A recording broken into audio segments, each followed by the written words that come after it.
Ok.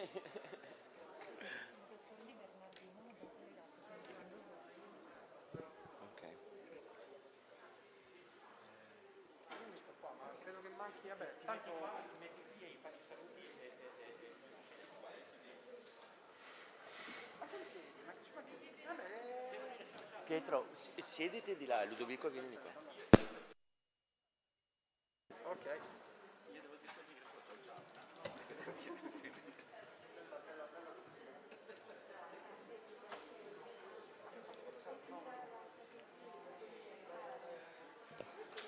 Si sente?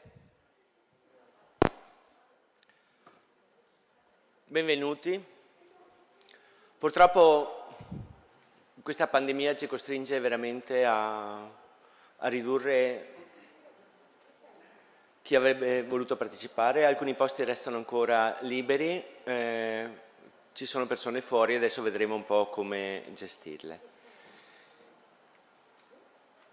Devo dire che sono un po' emozionato nonostante abbia dovuto correre da una parte all'altra perché questo evento nel mio cuore è molto importante. È molto importante perché sono 30 anni che siamo qui a Job, comincio ad avere una certa età e il tema che oggi andiamo a affrontarlo l'ho vissuto sin dai primi giorni. Ricordo anni or sono quando si discuteva fra una birra all'altra in Germania quale fosse stata la via italiana al sistema duale. Sono passati un po' di anni e oggi ci troviamo qui a parlare di cose concrete e non più di pensieri e birre. Chiedo a Ludovico che è qui con me, insieme, di darvi un'inquadratura veramente generale, veloce, perché il tempo stringe, dell'evento. È un evento costituito in due parti, è un unicum. La prima parte è una parte tecnica, la seconda parte è una parte politica. Di questa parte qui, di questa prima parte tecnica, verremo accompagnati da Emanuele Crispolti rispetto a rendere oggettivo il nostro dibattito. Parlo dei dati e della ricerca che è stata fatta. Sarà compito mio tenervi nei tempi come relatori. A Emanuele abbiamo dedicato 15 minuti perché i tempi per la presentazione non possono che essere più estesi. A ogni singolo relatore saranno dati 7 minuti. Ludovico, 2 parole anche a te. Lui è emozionato, ma anch'io sono emozionato perché sono molto più vecchio di lui e quindi e sono ancora più anni di quanti non ne abbia detti lui che di questo sistema di duale e di istruzione e formazione iniziale stiamo parlando. Il PNR è un'occasione eccezionale. C'è una sperimentazione che è stata fatta, gestita dal Ministero e le Regioni negli anni passati, che ha messo dei punti vitali fondamentali. Su questi punti vitali fondamentali io credo che noi possiamo oggi, a fronte della scommessa del PNRR, costruire un sistema. Il dibattito di oggi affronta questo tema sostanzialmente ed è questa una responsabilità che abbiamo tutti, il Ministero, le Regioni, le parti sociali, ma anche quelli come noi che sono dei signori che cercano di studiare i temi e di accompagnare il sistema dell'istruzione e della formazione professionale come fondazioni bancarie.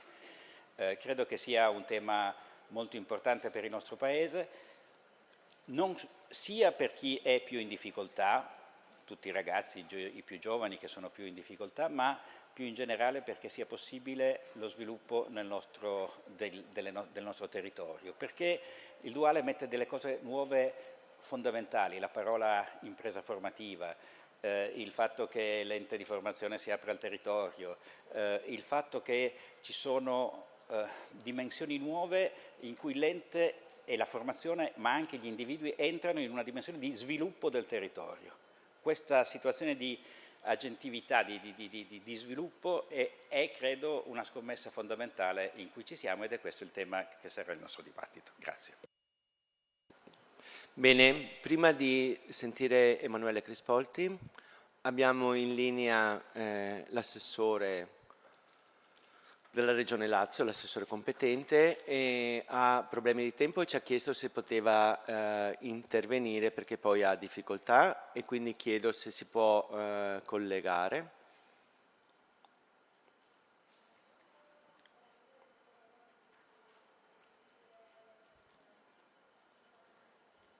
Questi silenzi imbarazzanti. Prego. Possiamo sentirla? Ci sente? No. Sì, infatti è che non ci vedo da questo punto.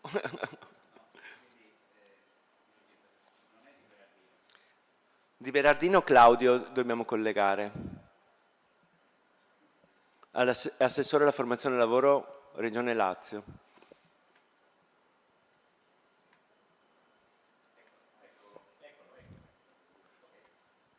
Buongiorno, assessore, ci sente?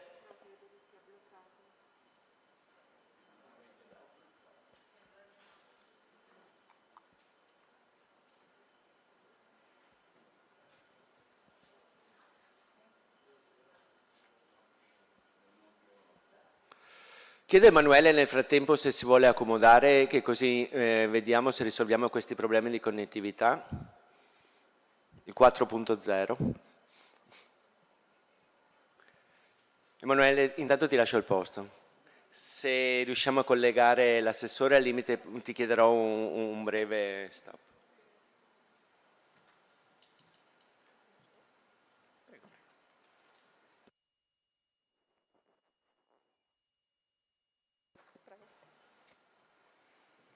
Mi hanno detto che per normative Covid i relatori possono parlare qualora abbiano una distanza superiore al metro. Possono parlare senza mascherine, intendevo. Questo lo dico per tutti. Bene, allora approfitto, visto che la distanza c'è, mi levo la mascherina che altrimenti è difficile anche intervenire e anche respirare, devo dire. Va bene, buongiorno a tutti, grazie moltissimo di questo invito in questo prestigiosissimo consesso. Io cercherò di stare nei tempi prefissati perché la giornata so che è molto ricca e gli interventi sono molti, molto interessanti. Per parlare di sistema duale effettivamente bisogna partire da qualche dato, certamente. Voi sapete che l'INAP supporta il Ministero e lavora come ente di ricerca sulla definizione anche delle politiche formative, ma certamente ha un problema di partenza, e cioè il fatto che in Italia la famosa interoperabilità delle banche dati è ancora un punto d'arrivo che non è ancora stato raggiunto. Quindi il lavoro che noi facciamo annualmente è intanto quello della ricostruzione dell'informazione che manca, proprio per avere delle informazioni dai referenti regionali che siano dettagliate, confrontabili e aggiornate. Questo ci consente di capire, diciamo, alcune delle dinamiche e quindi dobbiamo necessariamente partire da qualche dato di monitoraggio. Partirei da questo punto di partenza. Allora, il sistema duale con la sperimentazione BOBA parte nel 2016 e quindi prende corpo nel 2016-17. Nel 2019-20 noi abbiamo 37.800 unità circa, 37.800 ragazzi che fanno formazione all'interno del sistema duale, inteso come 400 ore minime di alternanza annuali realizzate all'interno di una impresa o comunque in un contesto lavorativo o in una impresa formativa simulata. Come è stato possibile raggiungere in così poco tempo un dato così significativo? Perché insomma, avvicinarsi alle 40.000 unità in 3 anni è un dato molto buono. E dobbiamo partire da quello che poi è il solito quadro nazionale che io presento sempre, che quindi vi scorro solo brevemente, e cioè l'attività dei centri di formazione professionale, le istituzioni formative che noi sigliamo come IF, che sono quella riga viola che vedete che ha una crescita costante, lenta ma direi lenta ma inesorabile, che è arrivata a 157.000 unità. Questi sono percorsi che hanno comunque un monte ore di alternanza già molto significativo. Ecco perché è stato possibile in poco tempo arrivare ad avere 37.000 allievi che fanno ben 400 ore annue di alternanza. I dati diciamo, che riguardano il sistema duale partono da alcuni presupposti e da alcune considerazioni. La prima è che il sistema duale evidentemente ha dei vantaggi innegabili sulla formazione di aula, perché abbiamo la possibilità per i ragazzi di acquisire non soltanto delle competenze tecnico-professionali, ma anche di sviluppare quelle cosiddette soft skills, cioè le competenze trasversali che poi sono il vero valore aggiunto della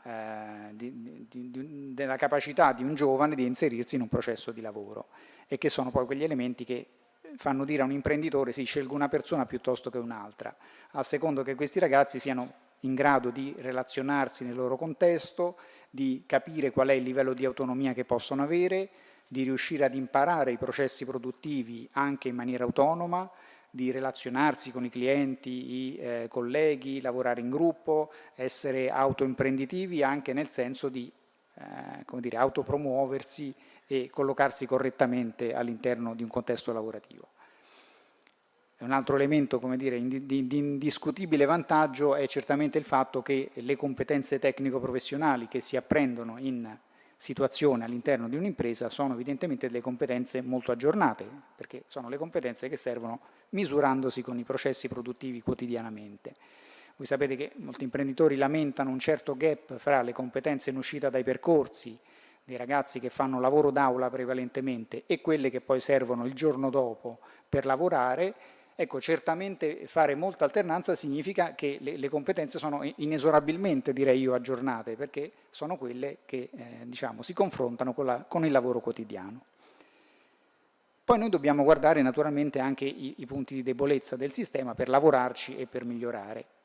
Questa mappa dell'Italia ci dice una prima cosa. Questi sono dati di monitoraggio 2018-2019 e stiamo scrivendo il 19-20, quindi vi anticipo già qualche trend, altrimenti restiamo troppo indietro. Stiamo anche acquisendo i dati 2021, ma su quelli ancora non ci sono evidenze. Questa cartina dell'Italia ci dimostra in maniera molto chiara qual è forse il principale vulnus del sistema duale, cioè il fatto che abbiamo molti interventi e molta partecipazione nelle regioni del nord, una buona partecipazione del centro e un sud che invece è fortemente sottorappresentato. Questo è il dato 18-19, possiamo anticipare come dire, un trend del 19-20 che è, scusate, 19-20, la piantina è 18-19, il totale di 38.000 è 19-20 e sul 19-20 possiamo dire che c'è un miglioramento di questa situazione, perché le regioni del nord incrementano ulteriormente la quota di giovani in formazione duale.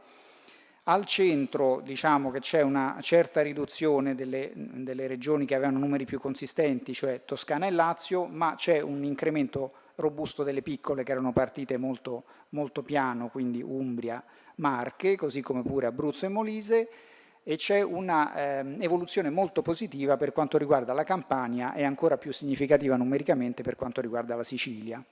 La Sardegna non sarà più grigia perché si avviano i primi percorsi in duale. Purtroppo resta grigia la Basilicata che non ha ancora nessun numero. Naturalmente faccio un inciso, non lasciatevi ingannare dal grigio di Trento e Bolzano che ovviamente non partecipano alla sperimentazione in quanto definita come 400 ore minime. Trento e Bolzano sono patria del duale, insomma lo sappiamo. Quindi restano diciamo, indietro sicuramente le regioni del sud-est potremmo dire, quindi il blocco che è costituito dalla Puglia, la Basilicata e la Calabria che ha dei numeri ancora molto bassi. Questo diciamo, è un primo problema che ci troviamo.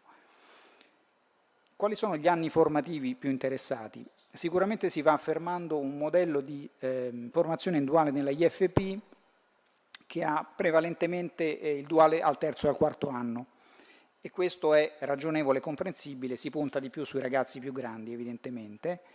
I numeri sono alti al terzo e al quarto anno, in particolare proporzionalmente il quarto anno è molto coperto. Il trend del nuovo anno che stiamo andando a consolidare vede un ulteriore salto robusto del quarto anno, che quindi aumenta ancora di molto, e vede poi dei numeri particolari al primo anno, nel senso che c'è un grande incremento anche del duale del primo anno in alcune regioni, in particolare Sicilia e Lazio, è qualcosa che dovremo poi osservare e capire meglio, ma comunque diciamo, si va riequilibrando un pochino anche quella che è la fascia d'età. Non abbiamo più soltanto ragazzi diciamo 17 anni e oltre, ma abbiamo anche alcuni ragazzi alcuni ragazzi più giovani.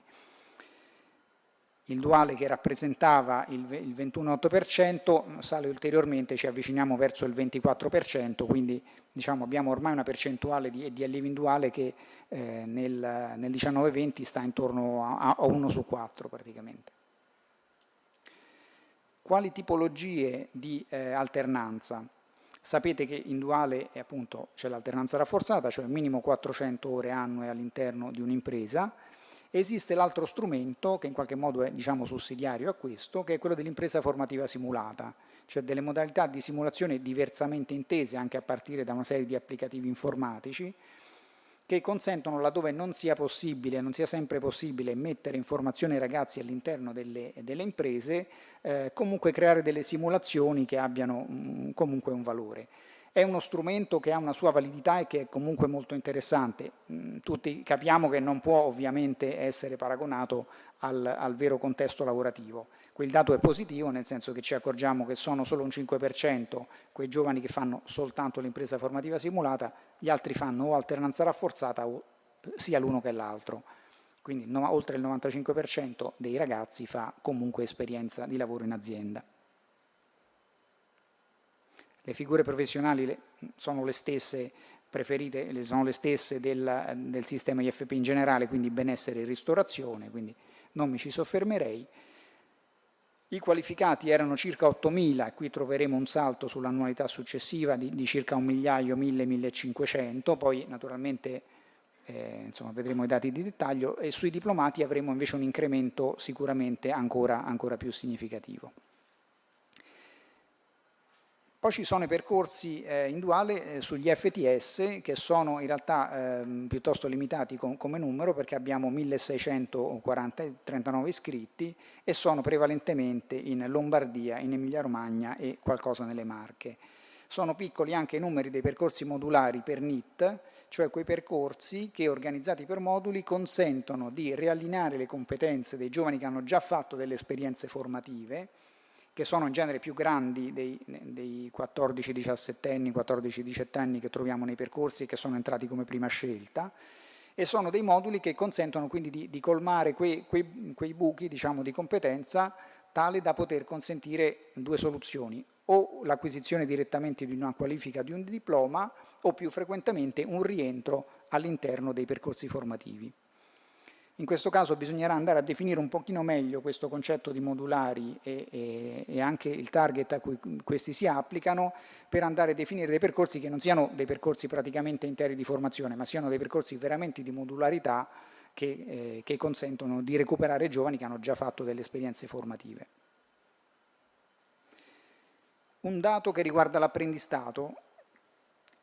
Il dato sugli apprendisti di primo livello: voi sapete che mentre nella formazione professionale, nella FP, abbiamo una differenza, come dire, evidente tra il duale e il non duale, perché il duale sottostà alla regola delle minimo 400 ore, quindi i percorsi, diciamo, standard invece non hanno questa regola, anche se poi magari fanno ugualmente 200-300 ore di formazione in impresa. Sull'apprendistato di primo livello non c'è una discriminante fra l'apprendistato di primo livello duale o non duale, è soltanto la borsa di finanziamento quella che di fatto determina la collocazione da una parte o dall'altra. In assoluto il numero degli apprendistati dei ragazzi in apprendistato di primo livello sappiamo che è un numero basso, questo è un dato 17-18, insomma comunque siamo intorno alle 6.000 unità, che sono un po' cresciute poi nell'anno successivo. Se consideriamo che 3.000 di questo sono a Bolzano, è evidente che abbiamo praticamente solo la Lombardia che ha un impatto considerevole con 2.000 apprendisti. Poi ci sono dei numeri in Piemonte, in Veneto, evidentemente, che è quello che ha poi un numero più alto, abbiamo poi dei numeri più piccoli in Lazio, Friuli Venezia Giulia, Liguria, Emilia Romagna, ma insomma diciamo è un numero che sicuramente è basso e poi che può essere fortemente incrementato. Qui lo sappiamo che i problemi fondamentali dell'apprendistato di primo livello sono quelli che riguardano gli aspetti burocratico-amministrativi, perché le aziende fanno fatica, diciamo, a star dietro a tutta una regolamentazione che è sia nazionale che regionale, che ha diverse regolamentazioni regionali, e quindi diciamo, l'impatto sull'imprenditore che assume in apprendistato è un impatto, diciamo, abbastanza complicato.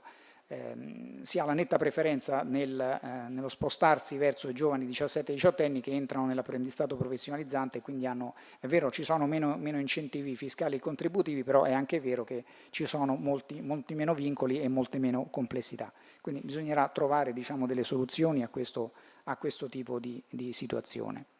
Teniamo presente che il valore poi degli apprendisti è, diciamo, insomma, quello di ragazzi che si vanno avanti in un percorso che è sia di formazione che di lavoro allo stesso tempo, quindi insomma, non pensiamo più che siano, come si pensava un tempo, i ragazzi meno preparati che sono finiti in apprendistato. Al contrario, sono ragazzi molto bravi che riescono a far fronte a tutte e due le attività contemporaneamente e che hanno un tasso di completamento che sta intorno al 94%, cioè quasi tutti gli apprendisti che iniziano e poi arrivano in fondo a acquisire qualifica, insomma. Anche se poi, diciamo, insomma, dal punto di vista dei contratti di lavoro, insomma, anche lì ci sono delle criticità. Un dato che mi piacerebbe inserire in questi ultimi minuti è quello che riguarda le proiezioni che sono state fatte da Excelsior, quindi Unioncamere e ANPAL, sui dati che riguardano le prospettive assunzionali dei giovani riconducibili alle qualifiche e ai diplomi della IFP. Il dato ci dice che di questi 80.000 giovani che escono come qualificati diplomati annualmente dal sistema IFP soddisfano solo una parte della domanda delle imprese. Addirittura la proiezione, e non è neanche una delle proiezioni più positive, è uno scenario, diciamo, di livello medio-basso, ipotizzano che annualmente le aziende cerchino altri circa 73.000 giovani. Quindi una prospettiva di sviluppo del sistema IFP, in particolare del duale, molto rilevante. In rosso trovate quei settori che hanno una mancanza, un gap maggiore, uno scarto maggiore. Quindi al settore meccanico mancano alle imprese 26.000 ragazzi, 10.000 nel benessere, 12.000 ai servizi di vendita, 9.000 nel settore edile e 5.000 nei sistemi e servizi logistici.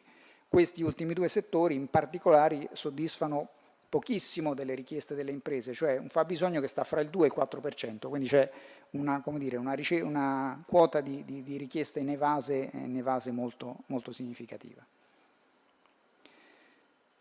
Che cosa bisogna fare per ridurre questo gap? Bisogna lavorare certamente sul fronte della progettazione a livello di repertori, naturalmente, quindi introducendo le nuove figure e anche molto ritarando le esistenti, perché poi nella ridefinizione dei repertori quello che salta più all'occhio sono le nuove figure, ma dobbiamo tenere presente la ridefinizione degli standard formativi delle figure già in essere, che è un elemento anche molto importante quando si rinnova un repertorio.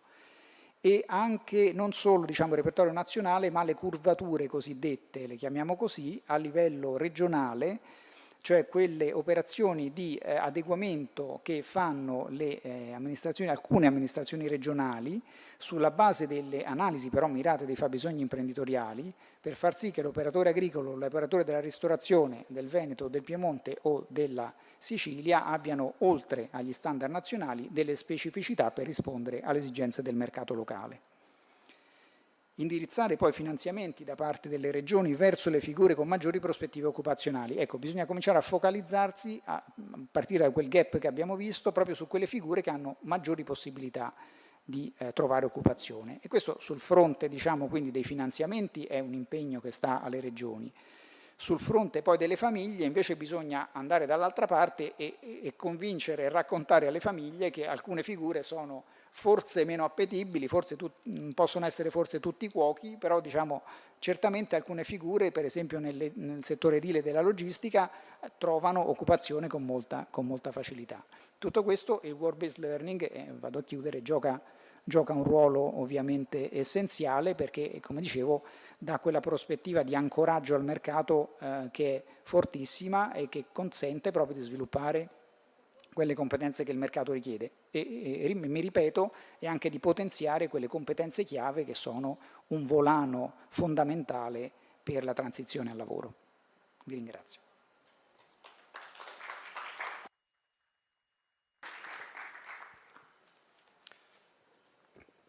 Grazie Emanuele. Aggiungo due cose banali.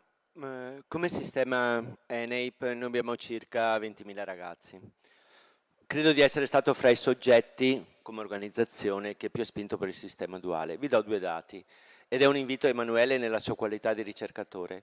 Forse dovremmo cominciare, io credo che il nostro bisogno di paese sia un bisogno di riprendere ricerca in questo sistema, e un invito a Emanuele deve essere anche una ricerca. Io ho una grande estrazione economica e sono prestato alla mia impresa sociale, però analizzare di più i comportamenti del consumatore come scelta credo che sia qualcosa che dobbiamo cominciare a fare. Vi do un dato sui nostri ragazzi misurato a distanza: il chilometri di percorrenza del ragazzo in sistema duale è circa 10,3 chilometri. Un ragazzo va a fare un sistema duale in un'impresa posizionata a valore medio 10,3 km. Naturalmente è un valore medio, nella provincia di Belluno la distanza non può essere che superiore, in capoluoghi di provincia a maggiore densità è sicuramente inferiore. Chilometri di scelta, scelgo questa scuola, quanto dista, siamo intorno a 11,1.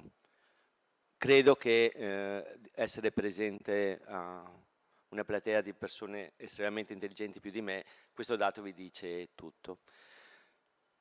Introduco Pietro Tagliatesta, e lo introduco con un ringraziamento ancora una volta, perché se non fosse per lui tante di queste cose che oggi stiamo facendo non sarebbero possibili. E quindi Pietro, ti chiedo scusa se a volte sono uno stalker.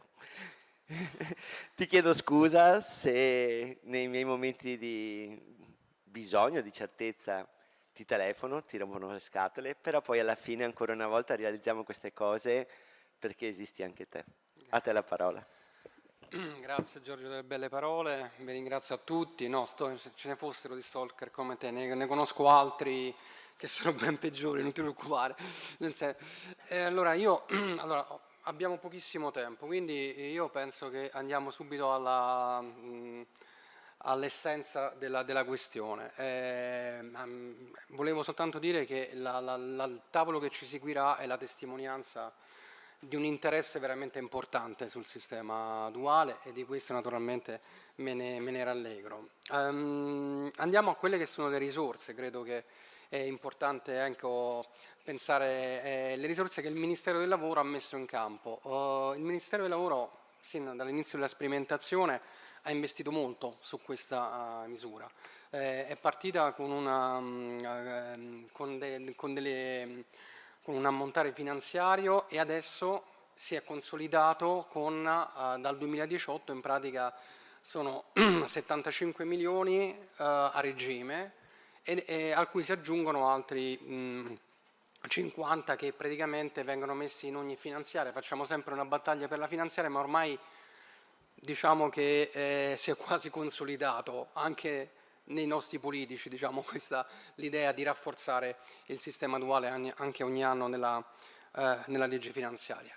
Oltre a questi, dal 2019 poi noi eroghiamo altri 190 milioni per la IFP, e dal 2019 abbiamo inserito una possibile flessibilità dell'utilizzo di queste risorse, cioè in pratica si possono utilizzare anche le risorse dell'IFP in modalità duale. Quindi c'è una piena scelta da parte delle regioni di poter costruire un'offerta formativa adeguata a quella che è il territorio. Accanto a queste,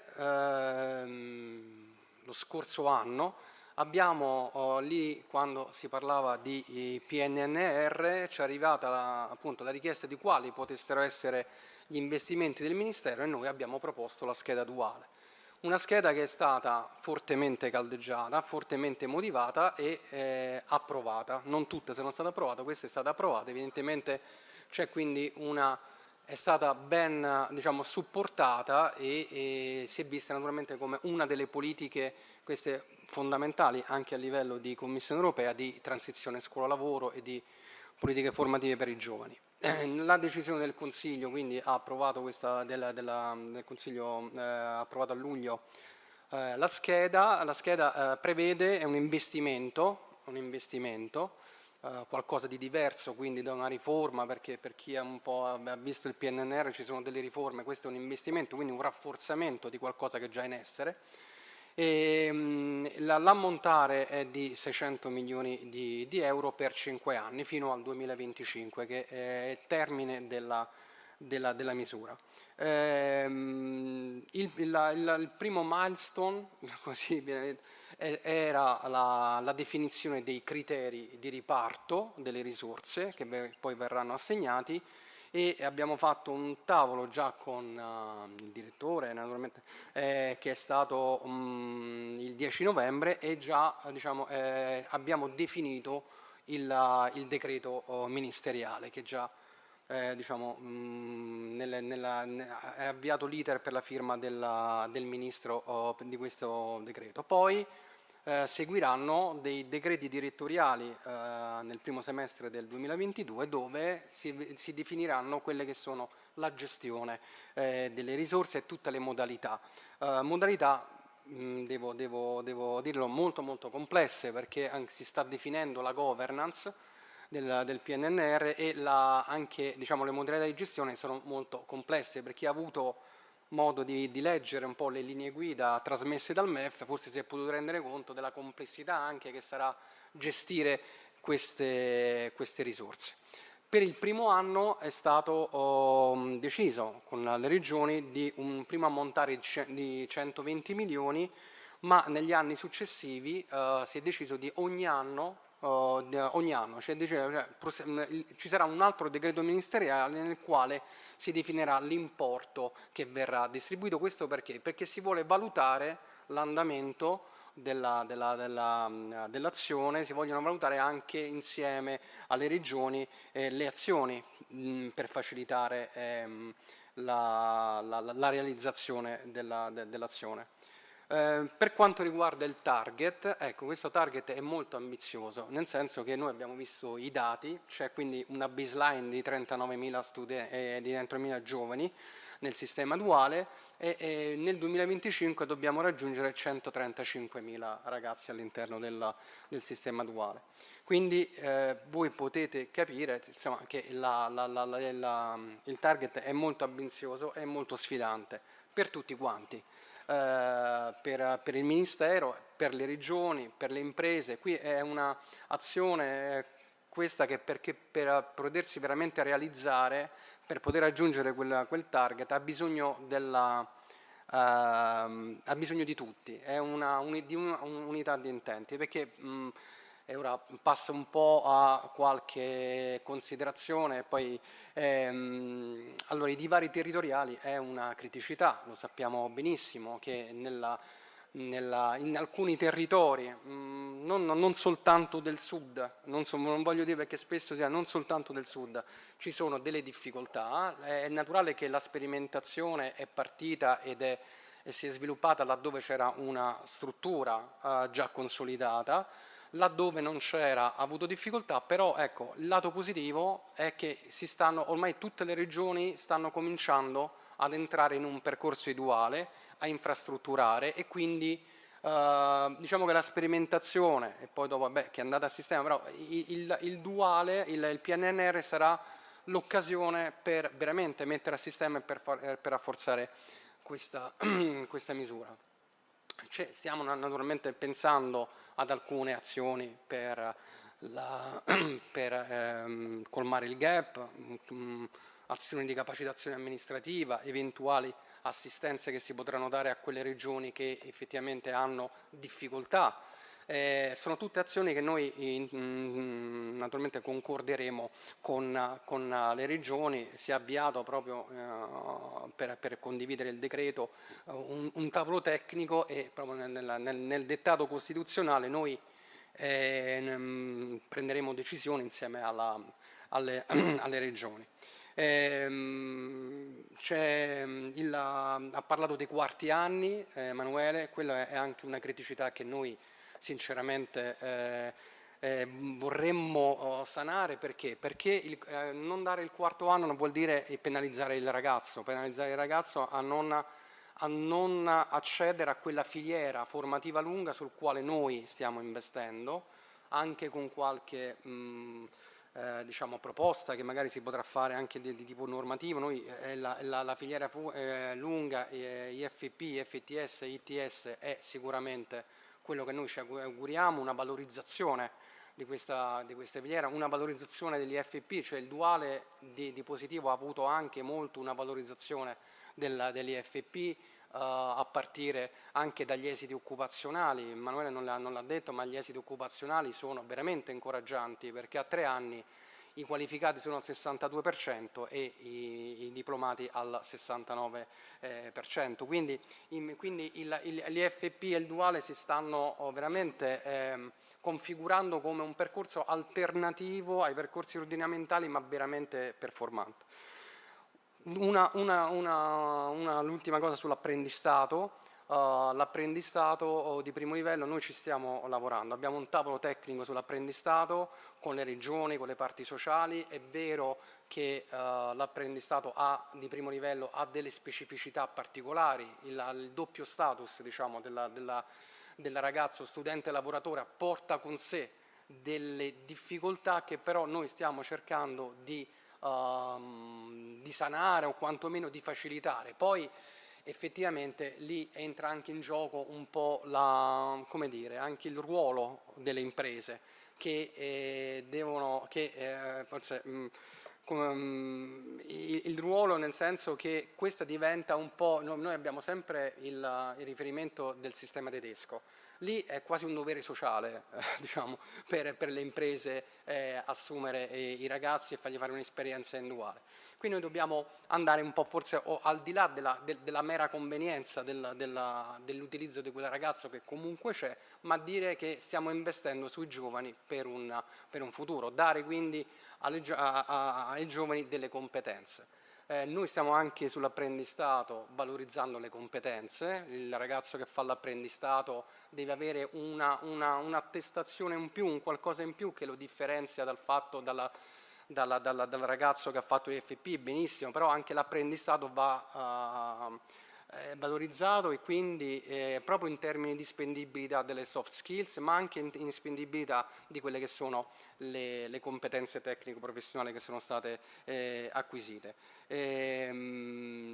L'ultima cosa, l'offerta formativa deve essere un'offerta formativa che dobbiamo, allora noi il Ministero abbiamo aggiornato quelle che sono le figure professionali da poco, però ci deve essere una consapevolezza che la formazione deve essere strutturata in relazione a quelli che sono i fabbisogni e occupazionali, e anche per esempio in quei territori dove spesso si dice non c'è un contesto industriale, bisogna farlo, una progettazione che sia sulle specificità del territorio.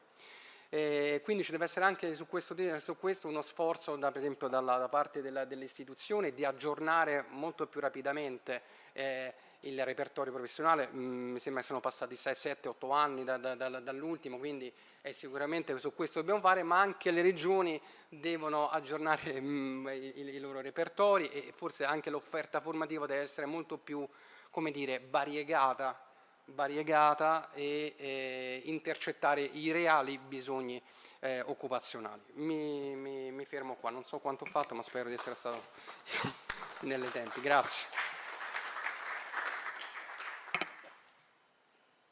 Pietro, grazie. Sei stato nei tempi.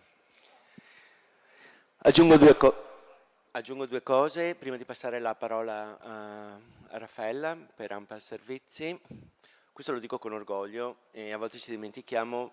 In rappresentanza della European Vocational Training Association sono stato chiamato a contribuire, in realtà poche parole, alla dichiarazione di Osnabrück. E non è tanto tempo fa, è dicembre 2020. I nostri ministri tutti l'hanno firmata. E è inquadrata, come ovviamente sapete, nei pilastri, ma work-based learning è riportato in maniera forte e continua, e in continuità da Bruges in poi. Credo che anche su questo, se vi fosse un dubbio in continuità, al di là del PNR, dove possono essere posizionate le risorse, e cosa ci chiedono, e soprattutto ripensare anche i quarti livelli EQF, perché questo ci stiamo chiedendo, perché è una posizione forte anche europea. E altra cosa, ripensare una didattica anche alla luce del quadro delle, non so come si dica in italiano, delle microcredential. Dobbiamo immaginare anche nei percorsi di FP comunque dei percorsi short che permettano di stare nel bisogno del mercato, perché sennò è sempre lo stesso problema, da quando inizio scuola a quando finisco è cambiato il mondo. Raffaella. Grazie, buongiorno a tutti. Allora, sono di Ampal Servizi, quindi la sperimentazione duale, mi scusate, mi ero abituata.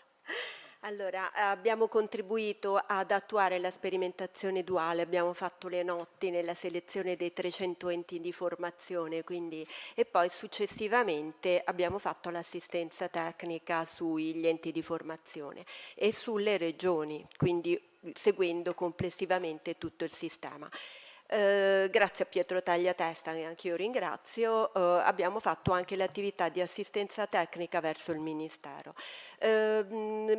Grazie dei dati che sono stati dati da IPNAP, sono dati fondamentali, però io vorrei aggiungere un altro elemento fondamentale della sperimentazione che va un po' al di là dei numeri, e è il fatto che ha messo in risalto tutto ciò che non funzionava. Scusate, non voglio fare la depressa, voglio dire che è una cosa importantissima, perché si è potuto verificare, per esempio, soprattutto sul lato dell'apprendistato, quali erano tutti gli elementi che lo rendevano complicato a livello di procedure. Questo ha portato con il Ministero ovviamente adesso a fare delle proposte di modifica per renderlo più fluido, ma nello stesso tempo anche è stato un circolo virtuoso, perché noi per esempio con gli enti di formazione della Lombardia avevamo fatto dei tavoli per ragionare e per cercare di mettere a sistema tutto il flusso per la Lombardia, che fa tanti apprendistati come avete potuto vedere. Quindi avevamo sistematizzato tutto il flusso, tutti gli strumenti e tutte le soluzioni che loro trovavano nella stipula dei contratti di apprendistato, e ci siamo accorti che proprio c'erano dei buchi dove non si avevano risposte, e di conseguenza questo creava in un qualche modo da parte degli enti di formazione trovare delle soluzioni anche un po' artistiche, e da parte delle imprese invece il rischio che ci potessero essere dei problemi. Tutte queste problematiche sono state riportate all'interno di un manuale dell'apprendistato, ai tempi si chiamava Vademecum, e l'abbiamo portato a Pietro Tagliatesta, che in quel momento stava riattivando con decreto il tavolo dell'apprendistato, dove Ampal Servizi da decreto insieme ad INAP fanno assistenza tecnica. Il manuale è stato verificato, si è ritenuta la validità dello strumento e di conseguenza siamo ritornati sul territorio, quindi non più soltanto esclusivamente sulla Lombardia, ma in tutte le regioni dove si facevano apprendistati e quindi si potevano dare dei contributi effettivi sulle problematicità. Raccolte tutte le criticità, le abbiamo riportato al Ministero, al tavolo tecnico, e il Ministero a quel punto ha cercato di trovare tutte le soluzioni nell'interlocuzione con INPS, INAIL, con tutti, cioè proprio con tutti quanti. Quindi adesso abbiamo uno strumento che, laddove è possibile, risolve tutte queste criticità, e quindi io questo ritengo che sia un elemento fondamentale. A breve verrà deliberato dall'organismo tecnico, verrà approvato dall'organismo tecnico e uscirà con una determina, giusto Pietro? Con una circolare del Ministero del Lavoro, quindi dovrebbe essere una cosa più o meno a breve. Sappiamo all'incirca dei tempi? No, comunque insomma, a breve, ecco, comunque è una cosa già completa. Un altro elemento su cui io vorrei insistere è un po' il lato imprese e lo sviluppo della capacità formativa delle imprese. Questo è un elemento un po' complicato. È vero che è fondamentale capire quali sono i profili professionali, le competenze e tutto quanto, ma fondamentale è lo sviluppo della capacità formativa delle imprese. Vi faccio un esempio. Noi abbiamo partecipato al progetto Qualit con la Camera di Commercio tedesca, che puntava alla formazione dei tutor aziendali. Che cosa è successo? Che in questi corsi hanno partecipato una percentuale minima di tutor aziendali. Prima cosa perché le aziende non hanno la cultura, allora consideriamo che stiamo parlando di piccolissime aziende e quindi c'è il problema della cultura del tutor aziendale. In secondo luogo c'è la questione che se mandi un tutor in formazione ovviamente c'è un problema che non guadagni, quindi stringendo. Quindi secondo me si dovrebbe puntare al riconoscimento del costo del lavoro, al rimborso del costo del lavoro dei tutor che si mandano in formazione. E in secondo luogo, buongiorno senatore Bobba, non si può non salutare, interrompersi per salutarla, anche perché stiamo parlando della sperimentazione Bobba, quindi non impossibile. E secondo luogo bisognerebbe ripuntare sul riconoscimento del costo dei tutor nelle attività nei percorsi di assistenza individuale. L'altra cosa, un'altra sperimentazione che invece è stata fatta in Veneto, e anche questa io ritengo che deve essere replicabile dove possibile in tutte le regioni. Pietro Tagliatesta parlava dei repertori regionali. Se si va in un'azienda, quando viene fatto il tavolo tecnico che è stato fatto sui compiti operativi in Veneto riguarda il fatto che i repertori regionali dell'AIFP, come tutti i repertori regionali anche della formazione continua, declinano il profilo per competenze e per abilità. L'azienda, il tutor aziendale, quando ha un ragazzo, e oltretutto la maggior parte dei casi abbiamo un minorenne, deve capire precisamente quali sono tutte le attività che deve svolgere, le attività formative, perché le aziende hanno una capacità formativa che neanche loro alle volte sanno di avere. Questa è una cosa che abbiamo trovato proprio quando ci siamo trovati a fare l'attività di assistenza tecnica. Se le abilità e le competenze vengono scandite per attività minime che devono essere svolte dall'impresa, cioè il ragazzo oggi entra, il tutor formativo, il tutor aziendale gli deve fare tutta una serie di passaggi. Tutto questo conseguentemente deve avere una valutazione. Di fatto il ragazzo acquista quella determinata competenza, è valutabile in quella determinata competenza. Tutto questo può essere replicabile e c'è stata una delibera della Giunta regionale del Veneto nel 2018, adesso verrà aggiornato, si sta facendo questo lavoro e verrà aggiornato a breve, cioè ovviamente si sta facendo l'iter perché era sul repertorio che è stato aggiornato. Però tutto questo potrà essere applicato su qualsiasi repertorio della formazione professionale, della formazione continua anche, perché è tutto collegato alle ADA e all'Atlante del lavoro, quindi non si sta ragionando per cose parallele, quindi non riconducibili. Tutto questo è fondamentale perché determina il riconoscimento delle competenze e la portabilità delle competenze stesse, soprattutto in un momento come col piano nuove competenze, che tutta l'attività avrà una parte, tutta la formazione avrà una parte di applicazione pratica in impresa. Leggendo l'analisi della sperimentazione, l'analisi della sperimentazione duale, io devo dire che sono d'accordo sul fatto che ci deve essere il rafforzamento degli uffici di placement degli enti di formazione professionale. Gli enti di formazione professionale devono andare in due direzioni: da una parte l'attività formativa e devono entrare a pieno titolo nella rete degli attori del mercato del lavoro, e di conseguenza devono avere degli strumenti, degli uffici di placement ben strutturati. E poi l'altra cosa, devono diventare la prima scelta. Questo è un merito della sperimentazione. Sono aumentati i numeri della prima scelta da parte dei ragazzi e delle famiglie, però c'è ancora è fondamentale anche il ruolo di supporto alla dispersione scolastica, evitare la dispersione scolastica, però devono diventare, come diceva Pietro Tagliatesta, una scelta effettiva e la prima scelta, quindi bisogna agire pesantemente sulle famiglie, ci deve essere una mappatura dell'offerta formativa evidente su tutti i portali regionali, in modo che sia un percorso parallelo ma collegato attraverso le passerelle, perché non è che i ragazzi che vanno alla IFP hanno qualcosa di meno, hanno esclusivamente una diversa modalità di apprendimento, una diversa intelligenza e devono però avere la possibilità di passare da un percorso formativo all'altro, non creiamo altri ghetti. Grazie a tutti dell'attenzione.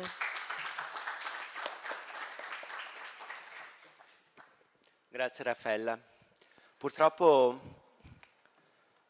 spesso sono dovuto intervenire, nel senso devo firmare i passaggi, le passerelle. Vi do un dato: in un centro che noi abbiamo a Cittadella, l'altro giorno ne ho firmate 57. 57. È significativo come dato. Stiamo parlando di cosa? Di 2 mesi? 3 mesi? Siamo in Verona e siamo ai confini con la regione Lombardia e storicamente il Veneto ha sempre avuto questa idea che la Lombardia fosse posto più forte e si discuteva perché Brescia era il confine, forse fossero meglio i veneti o fossero meglio i lombardi. Oggi qui non c'è con me l'assessore, per fortuna arriva dopo, e quindi ci si chiedeva chi faceva più apprendistati, chi ne faceva meno. E poi c'è un'altra regione, il Piemonte, che io invece guardo sempre con grande attenzione, con le grandi azioni che ha fatto anche nel periodo Covid, e vi faccio veramente i complimenti, una grandissima idea anche di supporto. L'idea forte è formazione, competitività e inclusione, e voi lo realizzate. Arturo, a te la parola.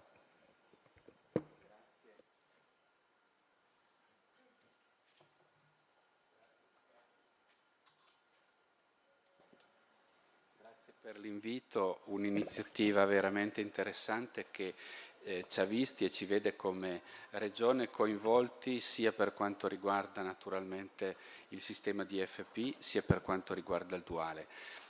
Pensavo di partire anche perché gli interventi precedenti hanno richiamato le politiche e l'esigenza di integrazione. Ecco, all'interno del sistema regionale questo è un po' la mappa, ecco.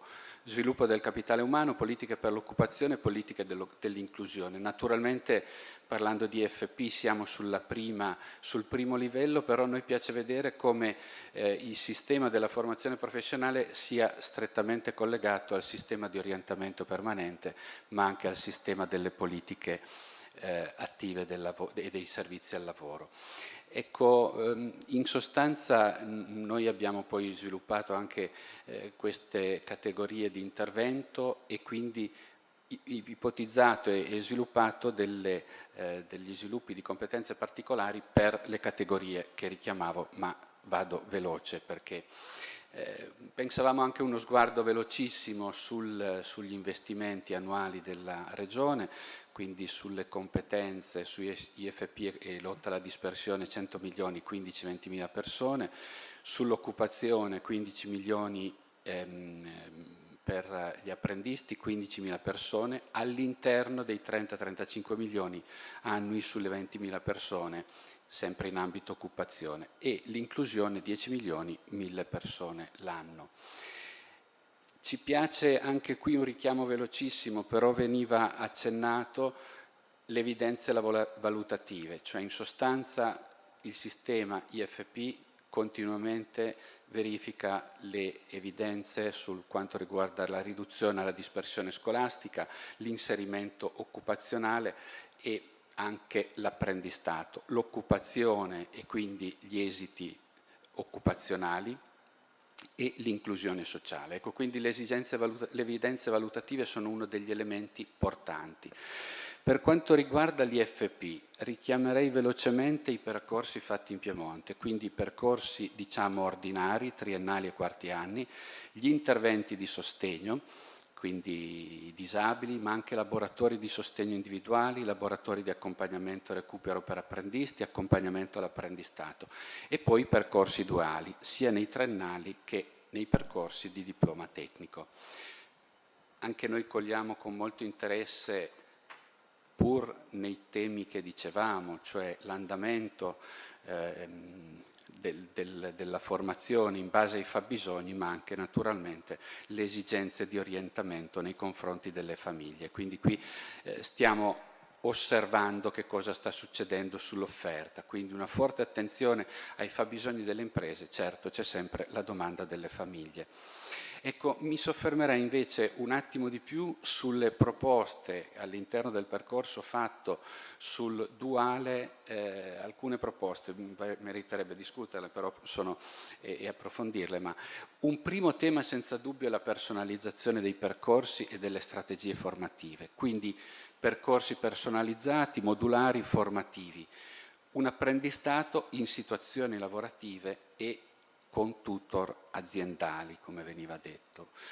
Un secondo elemento, l'esigenza di avere una chiara programmazione regionale dell'offerta formativa, che sia un'offerta di FP integrata con l'offerta dell'istruzione a livello territoriale e dell'istruzione professionale in particolare. Un terzo elemento sono le condizioni di sistema a livello nazionale, quindi questo l'esigenza che lo Stato consenta, certo, pur nei divari regionali e nazionali, però che consenta in tutti i contesti lo sviluppo degli FP. Qui servono risorse certe, stanziamenti in base ai fabbisogni e questa integrazione tra IFP e istruzione professionale. Un quarto elemento, la centralità delle competenze personali e sociali, sono state richiamate, non mi dilungo. Il tema delle accademie imprese formative. Ecco, a partire anche dal duale stiamo sviluppando anche in Piemonte delle accademie a rete, quindi dei sistemi in cui il contributo formativo dell'impresa viene messo maggiormente in evidenza, quindi accademie stabili, specializzate e in ambiti formativi specifici. Infrastrutturazione della rete e potenziamento delle competenze, quindi anche qui servono nella formazione professionale degli investimenti in tecnologie e anche nelle competenze e naturalmente un sostegno ai territori sprovvisti.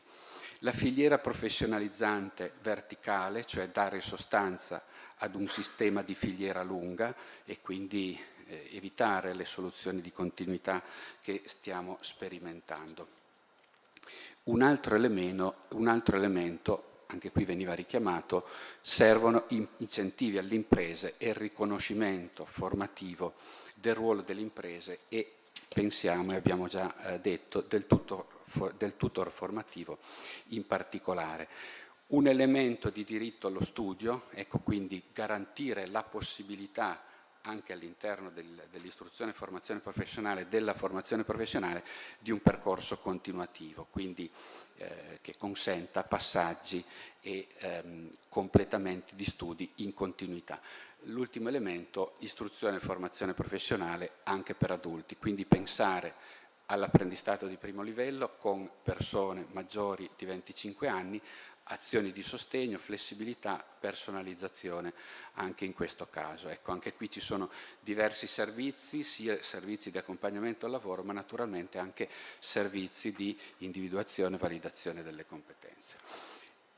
Ecco, poi pensavo altre riflessioni e su questo chiudo perché avrei avuto anche delle proposte sull'apprendistato, ma uno degli elementi che ci terrei a sottolineare è questo dell'intesa con i soggetti, come veniva richiamato a livello nazionale, anche l'esigenza di avere un forte raccordo a livello territoriale. Quindi su questo in effetti in Regione Piemonte si è già alla seconda edizione di un'intesa che vede la Regione ma con le parti sociali, l'USR, ANPAL Servizi, Atenei, Fondazioni ITS e naturalmente anche costruita con tutti i soggetti pubblici che hanno compito di monitoraggio e vigilanza dell'apprendistato. Ecco, questo testo unico che riflette sulle finalità formative, sui requisiti dei destinatari, sulla durata degli aspetti contrattuali a termine dell'apprendistato, sulla formazione e i rapporti con le istituzioni coinvolte. Ecco.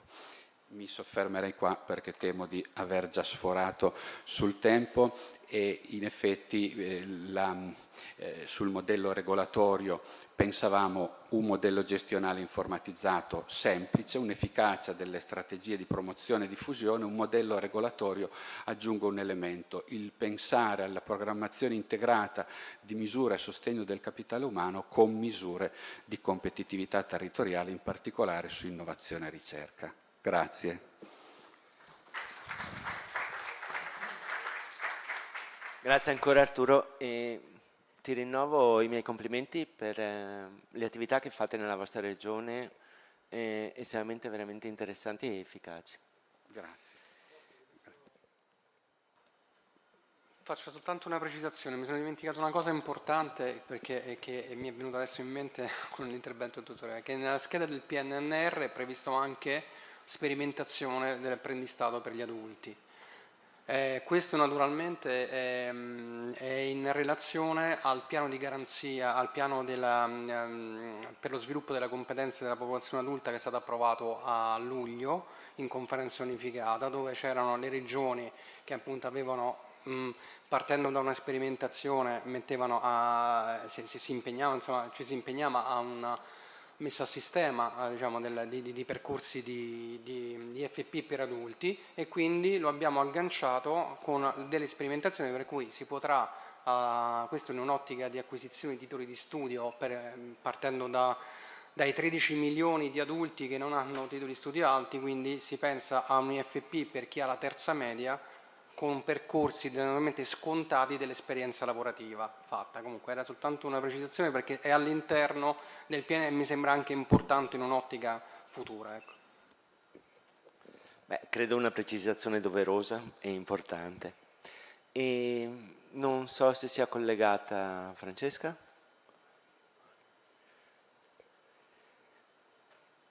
I tempi sono tiranni e quindi concludo adesso e concluderà anche Francesca per me.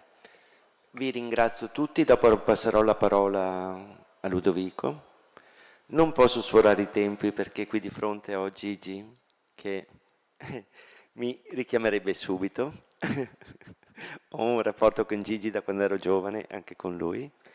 E quindi innanzitutto ringrazio tutti gli intervenuti. C'è un luogo dove tutte queste attività si realizzano e sono le regioni. Passo la parola a Francesca. Grazie.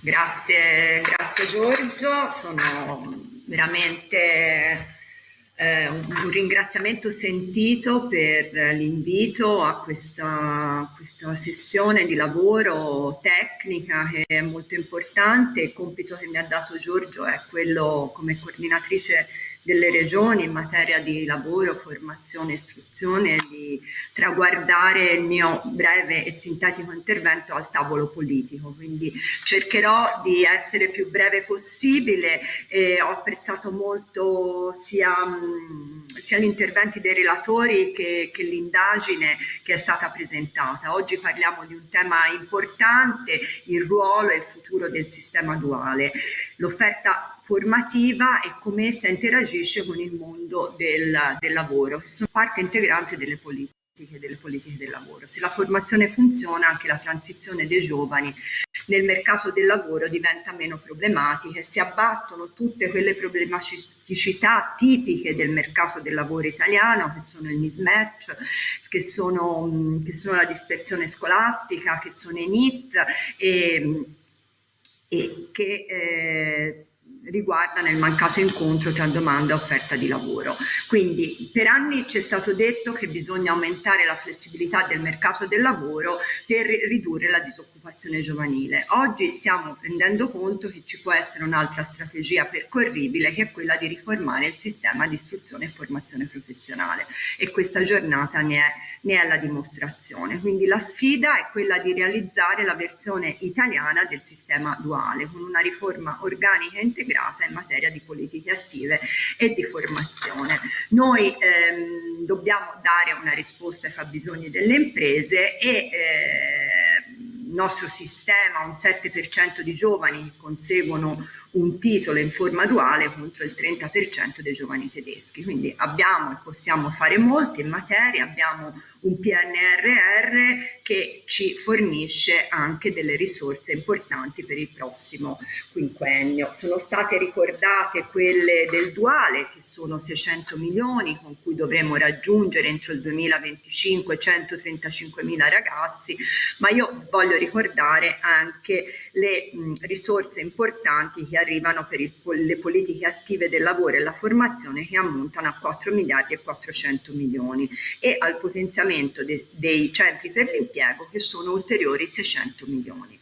Tutto questo perché io credo che bisogna parlare, oltre di duale, anche di un sistema integrato di politiche attive e rafforzamento dei centri per l'impiego, perché e quindi qui arrivo ai tavoli regionali, ai tavoli tecnici che ci sono con il commissario straordinario di ANPAL, Raffaele Tangorra, cui siedono le regioni nella loro componente di dirigenti del lavoro e dirigenti della formazione, c'è il Ministero, c'è ANPAL, c'è INAP.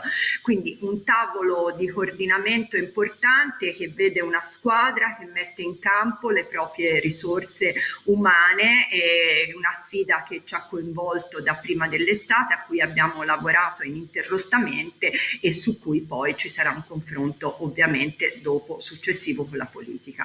Quindi nell'ambito del programma nazionale per la garanzia occupabilità dei lavoratori GOL e nel piano nazionale nuove competenze, le regioni sono in prima linea.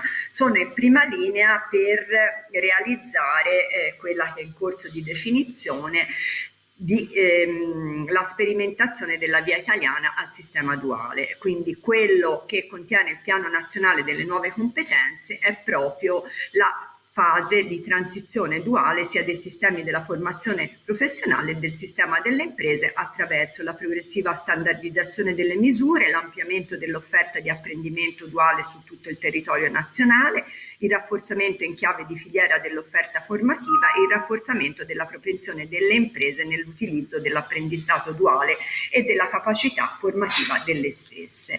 Quindi con GOL ci è stato dato l'obiettivo di raggiungere 3 milioni di beneficiari, di cui 800.000 dovranno essere coinvolti in attività di formazione, oltre al target ricordato da prima di me dei 600 milioni di duale, dei 135.000 ragazzi che dovranno essere raggiunti entro il 2025. Sono obiettivi ovviamente importanti che potremo raggiungere solo se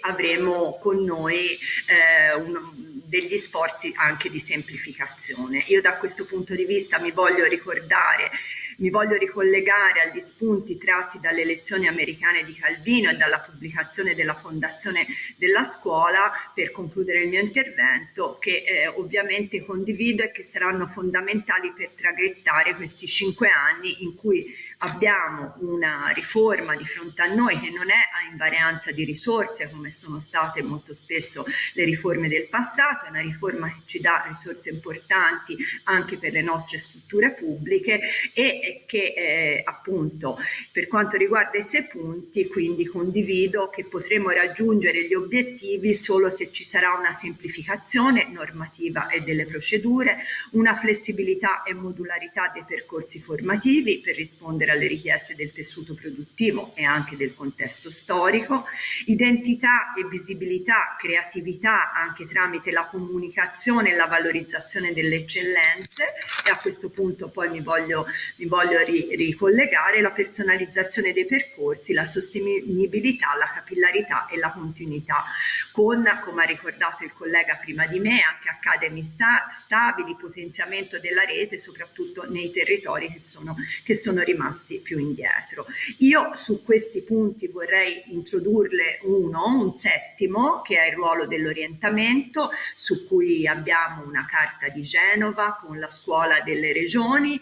Gli assessori della 10ª e 11ª commissione hanno ritenuto essenziale strutturare un sistema efficace di orientamento alla scelta di percorsi formativi, e io credo che insieme alla comunicazione anche l'orientamento abbia un ruolo fondamentale, così come lo potranno avere i nostri centri per l'impiego, dove la Toscana ha sperimentato l'apertura dei centri per l'impiego, che sono andati sia nelle scuole e sia alle scuole nei nostri centri, proprio per un orientamento efficace. Il ruolo delle regioni quindi in questo momento è fondamentale, sia dal punto di vista tecnico che poi politico, e con questo introduco la sessione che sarà successiva, per dare vita a un sistema duale rafforzato. Abbiamo visto come il nostro paese sia a macchia di leopardo e come queste risorse che arrivano possono far sì che noi con un sistema duale di questo tipo abbattiamo i divari territoriali, abbattiamo il mismatch tra domanda e offerta di lavoro, sicuramente riduciamo la quota di NEET, che nel nostro paese è molto importante, la disoccupazione giovanile e la dispersione scolastica. Quindi io ringrazio dell'invito, ringrazio tutti i relatori, il coordinatore, e porgo un saluto a tutti i relatori della sessione successiva. Vi ringrazio.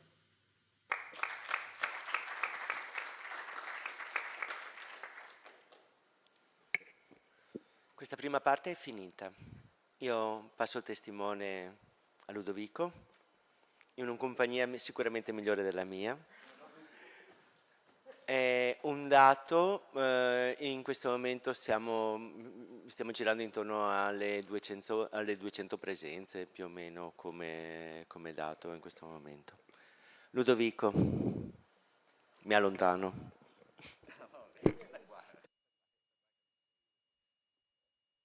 Beh, intanto ringrazio l'assessore Donzelli di essere qui con noi, di essere arrivata, e io volevo introdurre questa seconda parte, però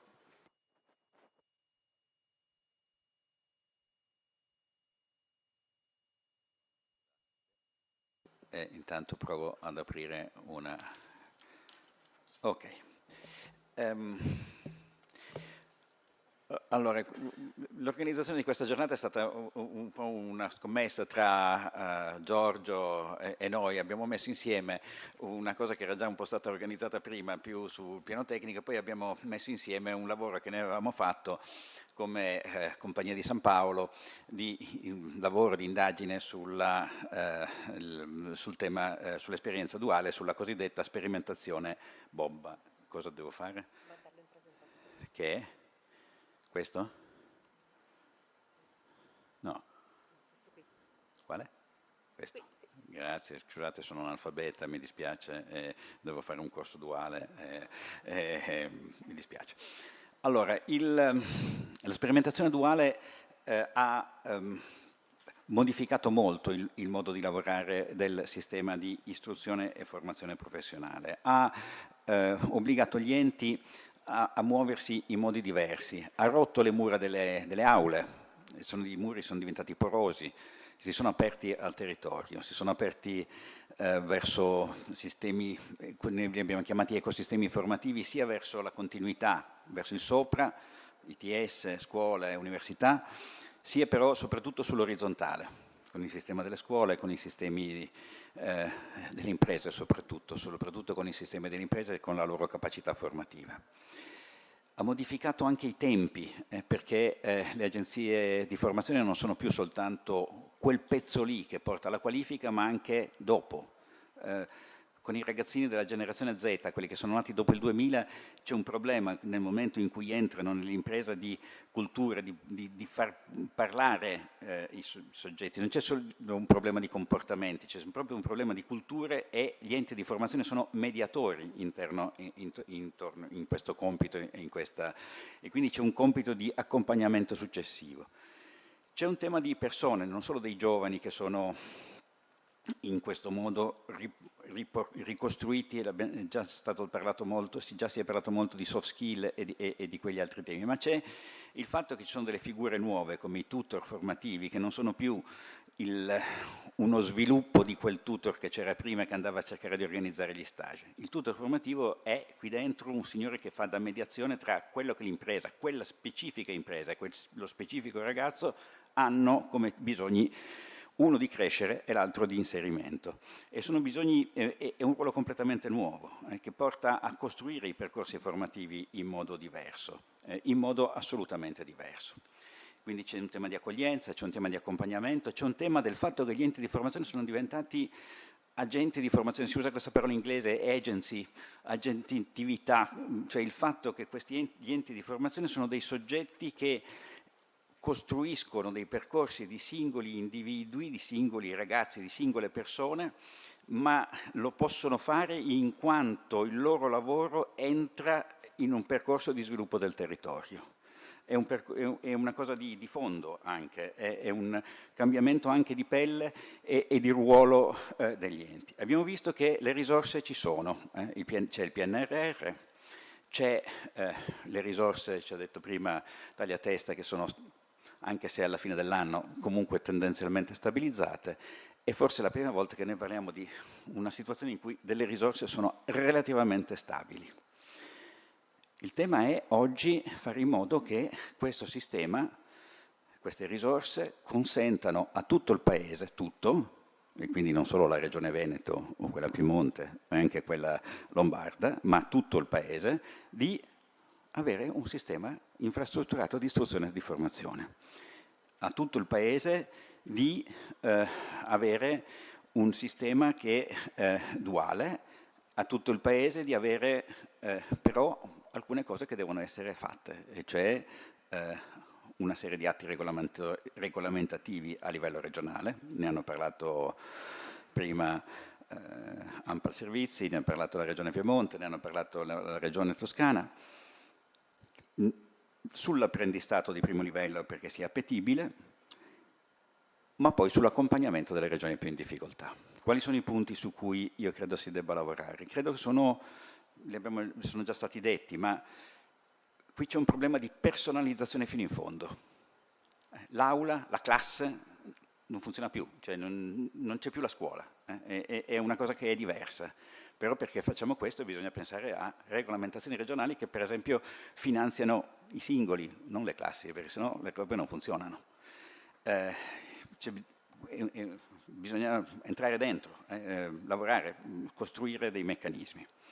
Ci vogliono quadri orari flessibili, bisogna superare le materie, gli insegnamenti, qui vengono chiamati, bisogna giocare sui profili specifici, già qualcuno lo ha detto. C'è un tema di quantità di quote della formazione per il lavoro, c'è il tema delle soft skill o delle socio-emotional skill come vengono chiamate. C'è il fatto che se noi vogliamo che le imprese siano davvero imprese formative, soggetti per la formazione, bisogna toccare anche il ruolo dell'impresa. Noi non possiamo pensare che le imprese formative siano accreditate come l'ente l'ENAIP, non esiste. Bisogna pensare alla parola academy, impresa formativa, con quali caratteristiche deve avere per poter essere riconosciuta, perché poi io non posso avere un'impresa formativa e non pagarla, no? È qualcosa che poi non funziona, quindi dobbiamo pensare quali sono questi meccanismi, vanno regolamentati, deve essere una regolamentazione semplice ma ci deve essere. Lo stesso vale quando noi parliamo dell'altra gamba, che è quella quando noi parliamo di imprese formative dall'altra parte, quando le agenzie di formazione fanno le loro imprese, no? I ristoranti o le loro imprese. Anche lì spesso è importante che le regioni regolamentino, perché tutti quelli che che sono più bravi e che si sperimentano in cose difficili come imprese formative dentro gli enti di formazione, se poi arriva un ispettore del lavoro hanno il panico, e quindi c'è bisogno di regolamentazione da parte delle regioni. Cioè non si può pensare che questi problemi qui non vengano tolti, no? Quindi quando parliamo di academy e di imprese formative, questi temi devono essere toccati. C'è il fatto che noi sappiamo che il sistema duale si sviluppa se c'è, lo diceva prima Emanuele Crispolti, se c'è un forte sistema di istruzione e formazione professionale, perché l'elasticità c'è se c'è una parte robusta che c'è da tutte le parti, che ha tutta la sua filiera. E poi c'è un problema di tutto il Paese. Emanuele Crispolti ci ha dato dei dati, noi abbiamo una parte che è soprattutto il sud, ma non soltanto, in cui i dati sono drammatici, dove c'è più bisogno.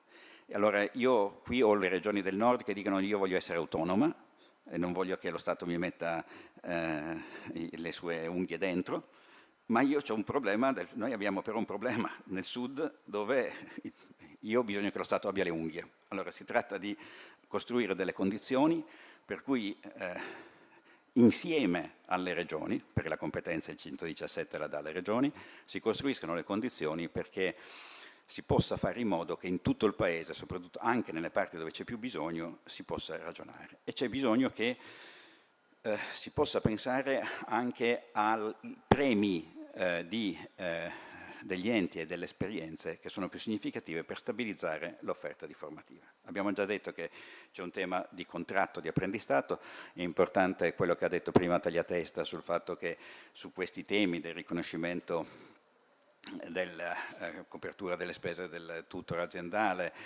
o della possibilità di passare nel corso di formazione da un tipo di corso a un altro nello stesso contratto, ci sono delle aperture importanti, però è un titolo, sono temi da importanti. Credo che questi siano i temi su cui dobbiamo discutere. Io ho finito, vi ringrazio e mi dicono che l'assessore di Berardino è online in questo istante e quindi gli diamo la parola subito.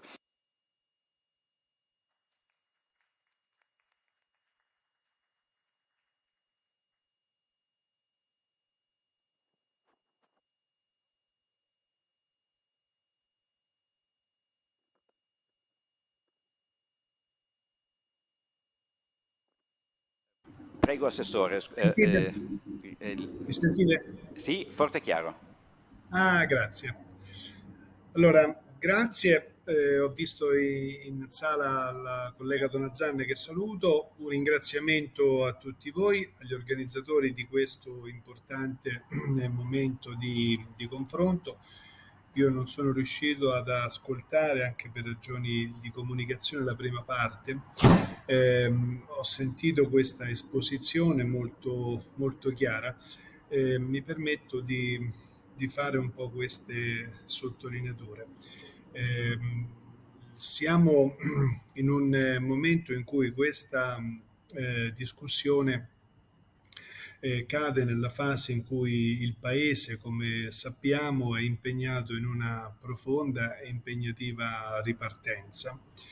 Dentro la necessità di dare al tema delle competenze una sua importanza strategica e ovviamente stiamo dentro ad una discussione che deve riguardare anche lo sviluppo del nostro paese all'interno di questo piano più complessivo ovviamente anche delle singole regioni. Quindi non so se è stata studiata, se era stata studiata, ma tuttavia davvero questa occasione di confronto sulla discussione che stiamo facendo sulla formazione e apprendimento duale cade in una fase davvero propizia, opportuna e quindi una coincidenza molto importante. Due richiami di contesto. Mi riconosco molto nella relazione che poco fa abbiamo ascoltato. Due elementi di quadro. Indubbiamente il PNRR è un importante punto di riferimento, di stimolo e anche di finanziamento per alcuni aspetti anche su questo capitolo. La missione 5 credo che possa essere inclusione e coesione, possa essere effettivamente presa a riferimento con un ammontare di risorse significativo.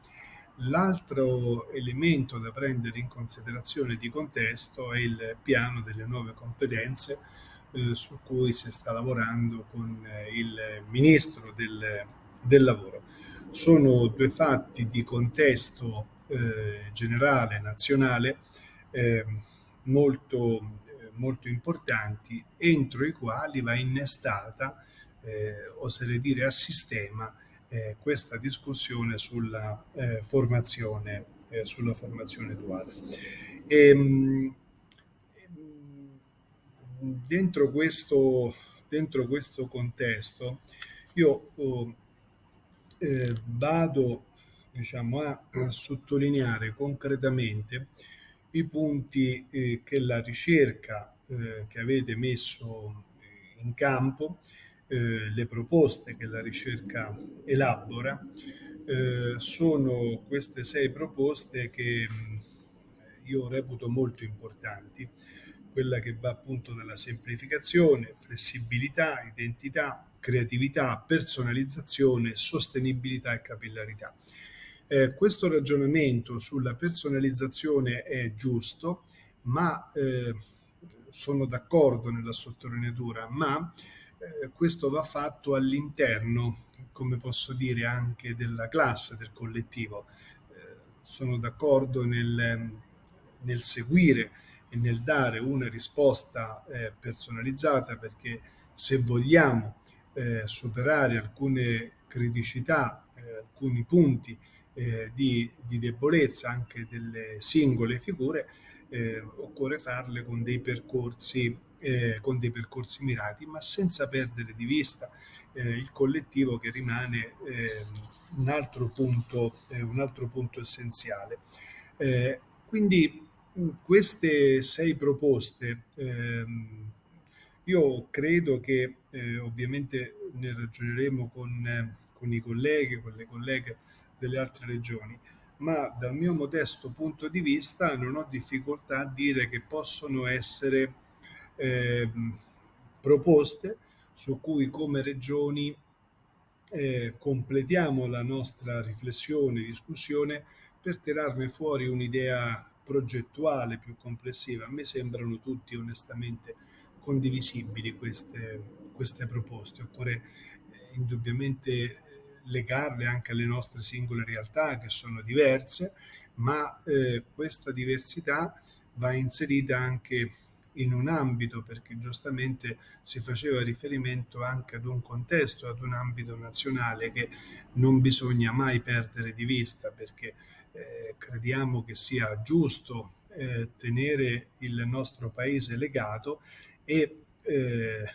ma dentro questo quadro di carattere nazionale occorre quindi vedere le diverse specificità su cui ogni regione da questo punto di vista si è cimentata nel corso di questi anni. Quindi io sono per raccogliere queste sei proposte e definirle appunto nell'ambito delle riunioni delle regioni per perfezionarne anche un po' una progettualità complessiva che tenga conto dell'aspetto sia nazionale che territoriale, e farne anche occasione di confronto, di dibattito anche con lo stesso Ministero del Lavoro. Io credo che se riusciamo a far questo, trovando ovviamente le convergenze con le altre regioni, allora questo stimolo che ci è arrivato oggi da questa iniziativa può indubbiamente anche segnare nel contesto dato di PNRR, Fondo Nuove Competenze, può segnare anche una strutturalità del sistema duale in una in una condizione in cui ovviamente le risorse del PNRR sono risorse che si aggiungono alla programmazione o agli investimenti che già nei territori, nelle diverse realtà vengono fatte. Quindi io volevo fare questa sottolineatura per mettere a punto, poi lo faranno indubbiamente anche le altre regioni, alcune sono già intervenute, altre interverranno, però mettere a disposizione, ecco, la nostra regione, in questo caso la regione Lazio, dentro questo disegno più complessivo. Noi faremo in questa direzione la nostra parte. Grazie. Grazie mille a lei, Assessore. Io prendo la palla al balzo, siamo a disposizione per aiutare se questo può essere utile con i nostri lavori di studio, di ricerca e di confronto. Grazie mille, la parola all'Assessora Elena Donezan. Grazie, è giusto che io intervenga dopo il mio coordinatore, perché con Claudio Di Berardino, dopo avere costruito per anni un buon rapporto dentro la 9ª commissione, era un unico soggetto, oggi siamo, per me è stato un errore, ma vabbè, se ne fa virtù, siamo tornati ad avere 2 commissioni, una che si occupa di istruzione e formazione, l'altra di lavoro, dicotomia che non aiuta, soprattutto se parliamo di duale. In ogni caso l'agenda dei lavori e come la stiamo costruendo come regioni all'interno della conferenza Stato-Regione diventa invece un tentativo di rimettere insieme. Io andrò per flash veloce anche perché poi ho un altro convegno, quindi ho la fortuna però che il padrone di casa è Giorgio Sbrissa, con cui mi sento quotidianamente, non mancherà di farmi una relazione dove di solito non è che mi chiede un parere. Giorgio Sbrissa mi dice che cosa pensa lui ed è molto più facile che non continuare a interrogarsi in una domanda infinita su temi esistenziali, perché quello del rapporto tra scuola e lavoro è un tema esistenziale. Io ringrazio Luigi Bobba di essere qui con noi oggi, perché se qualche cosa si è mosso in maniera formale è stato proprio quando, e di solito provate a pensare, ci sono ministri, sottosegretari di cui non ricordiamo assolutamente il nome, cioè adesso lo dico io che sono qua da 15 anni. Di lui ci ricordiamo e lo associamo al tema del duale, quindi io penso che per te sia una soddisfazione ma non debba essere solo tua, è nostra, perché a fronte di una esigenza sentita sul campo, cioè dentro quei mondi che avevano l'esigenza di dialogare, quelle realtà, quei territori dove c'era una certa cultura, si è compreso che da quella esigenza vissuta vi era un bisogno di andare a definire un quadro di riferimento normativo. Lì c'è stato un po' un cambio di passo, oggettivamente. Da quel cambio di passo, il mio collega Di Berardino ha già detto qual è l'occasione oggi, ma attenzione che noi dobbiamo correre più veloci della luce. Vado ad alcuni stimoli di Ludovico. Primo, l'Italia è molto differenziata, sì. È un altro dato di fatto, direi anche acuita nel tempo invece che ridotte le differenziazioni, ma non possiamo permettere che chi sa correre più veloce non corra. Vietato, perché non ce lo possiamo permettere. È giusto però che vi sia da parte di coloro che sanno correre di più perché hanno un contesto più favorevole, una cultura più favorevole, perché esistono delle realtà a cui non dobbiamo tarpare le ali, che su questo punto invece possano, dentro un quadro normativo unitario, perché l'Italia è una, non solo perché lo dice la Costituzione, ma perché ci credo io sostanzialmente, perché poi è un fatto di convincimento questo, di poter invece mettere a fattore comune, come vogliamo fare in questo convegno, le esperienze di ciascuno e le chiamano buone pratiche in Europa, io le chiamo sistemi che esistono, e per i quali noi possiamo suggerire qualche cosa di più. Vuol dire che quelle regioni che sono un po' più indietro devono trovare la nostra mano tesa per poterle aiutare a correre di più, ma non possono impedire a chi oggi, come il Veneto, di sicuro io parlo qui in qualità di assessore della mia regione, invece sul duale crede perché risponde a un'esigenza di questo territorio, risponde all'esigenza del mondo del lavoro, delle imprese dalle più piccole alle più grandi, in una idea che stamattina con Giorgio Sbrissa ne abbiamo parlato in apertura, che i luoghi non formali dell'apprendimento siano ovunque, anche qui oggi. Mi è piaciuto perché prima mi ha mandato un messaggino la dottoressa Giovani che è, insomma, la Toscana è però una dirigente che da tempo cammina non solo dentro la Toscana, ma dentro la Conferenza delle Regioni, dentro la Commissione. Perché mi ha scritto, spero di non svelare niente di molto riservato, che oggi ha imparato qualcosa. Guardate che il fatto che voi siate riusciti oggi a coinvolgere a tal punto anche chi ha comunque una capacità decisionale dell'amministrazione, facendola partecipe di una battaglia che è culturale e poi è di regolamentazioni, di amministrazione, quindi rispondo alla tua di suggestione. Vanno fatte regolamentazioni di tipo territoriale? Sì. Dentro un quadro nazionale? Sì. Ma bisogna far correre i territori e bisogna mettere nei luoghi della condivisione momenti come questi, ma anche la conferenza Stato-Regioni, anche la Commissione, non gli elastici che ti tirano indietro e poi di solito ti fanno fare un balzo in avanti, ma un accompagnamento. Seconda suggestione, academy, personalizzazione.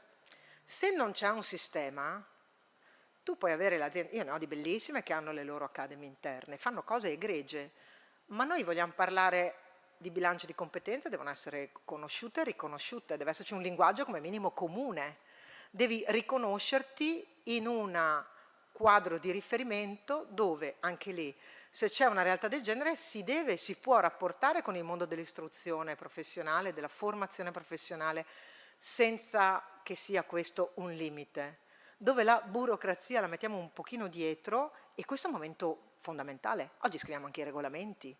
Oggi però devi contare molto di più in Europa per scrivere dei regolamenti dove poi l'Italia non si avvita attorno a se stessa. Di solito noi siamo in grado di interpretare in modo restrittivo i regolamenti comunitari per poi essere più in grado di passarci sotto, sopra, in alto, in basso. No! Quindi anche il tema di quanta personalizzazione e come rendi conto le spese, perché di solito diciamo, le digressioni verbali e gergali del collega Sbrissa sono tutte legate a questo. Cioè quando mi deve rappresentare in maniera brusca quanto sia assurdo quello che come magari regione io gli sto chiedendo per dirmi e rendicontarmi che quell'ora che ha fatto fuori dalla sede è realmente formazione. Allora la personalizzazione risponde ai talenti di ciascuno in un quadro di sistema ordinato e organizzato di accompagnamento. Non c'è conflitto in questo, cioè che devi scrivere bene le cose, per scriverle bene non è che devi metterci troppe parole o troppi cavilli, devi avere ben chiaro qual è l'obiettivo finale, dove, e la chiudo come riflessione un po' più così di sistema, dove non ti devi guardare in modo scettico, fa il duale perché non è stato in grado di fare un'altra cosa, perché se no è sempre lo stesso principio, dove la formazione professionale la fa per esclusione chi non ha fatto un'altra cosa. Io non faccio per esclusione delle cose. Io invece faccio qualche cosa che serve esattamente per quella persona, per quell'impresa, per quel ragionamento, per quel territorio, dentro un quadro nazionale. Allora lo sforzo sarà, intanto che vi informo che Job non sarà più solo questa vetrina di 3 giorni, ma stamattina abbiamo colto molto l'idea che bisogna infrastrutturare 365 giorni all'anno quello che accade qui in 3, perché è un dialogo continuo e l'infrastrutturazione, che è una parola terribile, piena di difficoltà, però è quella sull'orientamento principalmente. Il duale è la strada maestra per l'orientamento, perché fai le cose, ti cimenti fino in fondo, devi essere accompagnato senza quello scetticismo lo stanno sfruttando, non ha rispettato le leggi, l'azienda terrorizzata che mi dice no ma mi accompagna, vero, se viene la Guardia di Finanza, l'ispettorato al lavoro o quello che è. Ecco, questo è figlio di questo dialogo e io mi taccio. Grazie di cuore. No, grazie di cuore a lei perché la competenza di chi entra dentro queste questioni e non come questioni che sono così banali, perché sono quelle che poi consentono per davvero di fare la formazione, io penso che sia molto importante. E quindi questa 15 anni ha detto? Ecco, sì, molto bene. Grazie. Adesso Luigi Bobba, io credo che tocchi a lui. Gigi, se vieni su. Grazie. Mi giustificate che vado alla CISL? Ma adesso poi abbiamo Colombini che è qua, quindi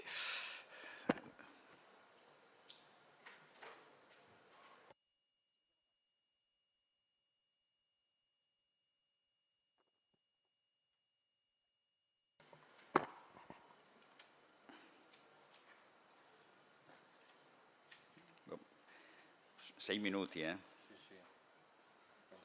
Anche 5.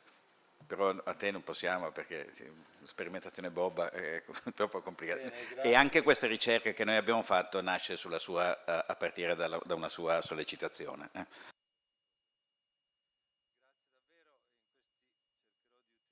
Bene questi 6 minuti, prima di tutto ringraziando l'assessore Giorgio Sbrissa, ovviamente Ludovico, con cui abbiamo lavorato insieme per questa ricerca, ma l'assessore perché non ricordavo che quest'anno sono 30 anni di job, no? E ricordo sempre quando allora vice direttore, mio amico, adesso direttore della fiera, Gianni Mantovani, mi disse: ah, ma qui abbiamo un'amministrazione un po' stantia, no? Si chiama Proscuola, bisognerebbe dargli un po' di movimento. E così insieme ad un amico inventammo questo job, allora si chiamava solo job scuola, orientamento e lavoro, che alla fin fine è il cuore del tema del duale, perché c'è la scuola e il lavoro e in mezzo c'è questo ponte infrastrutturale, per dirla con Elena Donazzan, che è l'orientamento. Bene, siccome non ho nessuna responsabilità istituzionale, quindi parlo solo per me stesso, mi affido a una delle 6 caratteristiche delle lezioni americane di Calvino, cioè quella della leggerezza, e partirei da una, mannaggia, toccato quel che non dovevo toccare, scusate solo un secondo.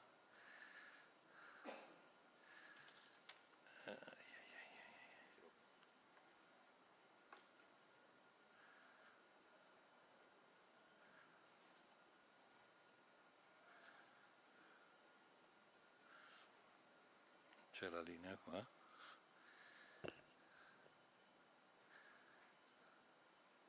Abbiate pazienza, Eccolo che viene. Da una domanda che il ricercatore di ADAPT, Matteo Colombo, si fa, diciamo così, al termine del suo commento al rapporto INAP-INPS sull'apprendistato, no? E la domanda è questa, è una domanda un po' abrasiva, diciamo così, che però voglio riproporvi, adesso la ritrovo, ce l'avevo. Cosa vogliamo che sia l'apprendistato? Solo un contratto incentivato che si diffonde quando calano gli incentivi destinati ad altre tipologie contrattuali e che va a competere sul costo del lavoro con i tirocini extracurriculari? Oppure la risposta faticosa, ne abbiamo sentito parlare, perché progettuale, partecipata e plurale all'emergenza ricordata in apertura, cioè il famoso mismatch fra il numero dei NEET e il numero dei lavoratori che le imprese non trovano, mirante all'emergenza, mirante alla costruzione dei mestieri grazie alla sua capacità di fare sistema tra i sistemi formativi e il mondo del lavoro. La domanda, diciamo, riassume il tema di fondo e quella domanda sostanzialmente era orientata dal fatto che il 97% dei contratti di apprendistato sono apprendistato professionalizzante. Se io ho diciamo così, un rimpianto che quando abbiamo scritto le norme nel 2015 è di non averlo battezzato questo apprendistato di primo e di terzo livello, che già solo il fatto che gli diamo un numero e non gli diamo un nome è già un elemento di marginalità, insomma. Quindi la domanda riassume in fondo il tema, e cioè come e se l'Italia vuole effettivamente avere un sistema di apprendistato come Dio comanda, o meglio dire, come l'Europa indica in tutti, diciamo, i suoi documenti, e non, dice sempre il ricercatore Matteo Colombo di ADAPT, e non fondamentalmente un contratto di, diciamo, incentivo economico per l'inserimento di un giovane, ma non di apprendistato, e cioè un contratto vocato a un'acquisizione di un titolo, a una dimensione formativa strutturata dentro un orizzonte. Ecco allora che, se questo è il punto e la domanda chiave, quali sono i passi da compiere in questi pochissimi minuti che io vedrei necessari. Come è già stato detto nella prima parte, forse non sono tanto rilevanti gli interventi normativi, anche se qualcosa sarebbe necessario. Sicuramente è importante il ruolo decisivo delle parti sociali. Sempre da questo rapporto di INPS e INAP si evince che solo 50 dei 127 contratti regolano l'apprendistato e solo 17 si occupano del duale, dell'apprendistato di primo e di terzo. Già questo ci dice come ci sia una disattenzione generale, no? E quindi, o al massimo riproducono le norme, alcune norme di indirizzo nazionale. Quindi il primo punto è: perché a Bolzano c'è il 40% dei contratti di apprendistato duale? Perché i sindacalisti vanno con il volantino a promuovere i corsi duali nelle aziende, anche quelle di piccole dimensioni. Quindi il primo punto è questo. Il secondo punto sono le regioni. Se noi abbiamo un duale che è per il 90% fra Bolzano, Lombardia, Veneto e Piemonte, non li ho citati così, li ho citati in scala gerarchica, nel senso del numero, diciamo questo problema, certo, ha ragione la Donazzan, quelli che possono correre non è che adesso gli mettiamo lasciamo la possibilità di correre, ma se non facciamo qualche cosa di, diciamo, ulteriore per quelli che non corrono, è difficile che usciamo dal 97% di professionalizzante e il 3% di duale. Terzo aspetto riguarda gli enti di formazione, perché abbiamo detto che il duale funziona laddove c'è un'IFP strutturata. Un'IFP strutturata vuol dire avere dei soggetti che non da ieri mattina o non perché si improvvisano perché c'è un bando, ma che sono accreditati e fanno un lavoro, hanno le strutture, hanno le competenze e le tecnologie. È chiaro che questa, lo si è visto da questa ricerca, non mi pronuncio sui punti di Ludovico perché avendo partecipato alla ricerca entrerei in contraddizione con me stesso, insomma, no?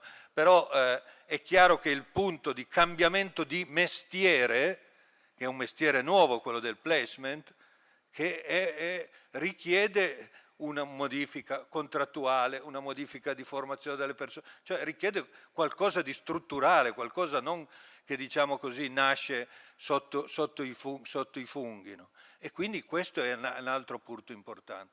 L'ultimo punto è quello di carattere normativo. È evidente che se non si mette mano al contratto di apprendistato professionalizzante da un lato e ai tirocini extracurriculari, tra gli uni e gli altri sono più di 800.000, noi abbiamo due strumenti che ammazzano sul nascere, diciamo, il duale, cioè dicono: ma perché dobbiamo fare tutta questa fatica? Perché dobbiamo essere progettuali, plurali e competenti? E vabbè, c'è una strada più facile, solo che quella strada più facile non risolve la domanda iniziale, perché ci sono tanti NEET e perché le imprese non trovano i soggetti con le competenze necessarie. Allora forse bisogna rimettere mano a da un punto di vista normativo a questi due passaggi, perché così come sono, l'impresa dice: ma perché? Prendiamo quella strada lì che è semplice, è facile, non devo far fatica, non devo relazionarmi con un soggetto esterno, ho un incentivo sul costo del lavoro particolarmente rilevante, prendo quella, prendo l'autostrada, non il sentiero di montagna. Ecco, allora a me sembrano questi, diciamo, i passi essenziali negli attori essenziali che evidentemente l'ultima parte riguarda ovviamente il governo, il ministero e il Parlamento, che devono prendere, se vogliamo avere un duale all'altezza della sfida che il PNR ci dà, avendo, lo ricordava Ludovico, 600 milioni in più, quindi 600 più 600 fa 1,2 miliardi per i prossimi 5 anni, insomma forse un po' di benzina nel motore ce l'abbiamo per poter correre. Grazie Gigi, grazie anche perché con te parliamo spesso dei sentieri di montagna che ci interessano anche per altre ragioni e per altri piaceri. C'è il Ministro che a un certo punto interverrà, darei la parola al a Raffaella Caprioglio di Umana. Cominciamo con le parti sociali. Sono state chiamate in causa. Gigi Bobba mi sembra che abbia alzato la palla su un tema che è prima di tutto di competenza delle parti sociali, e quindi in questo caso ha la Presidente di Umana che partecipa come Confindustria. Sì, io ringrazio per questo invito. Sicuramente il tema dell'apprendistato è un tema molto caro.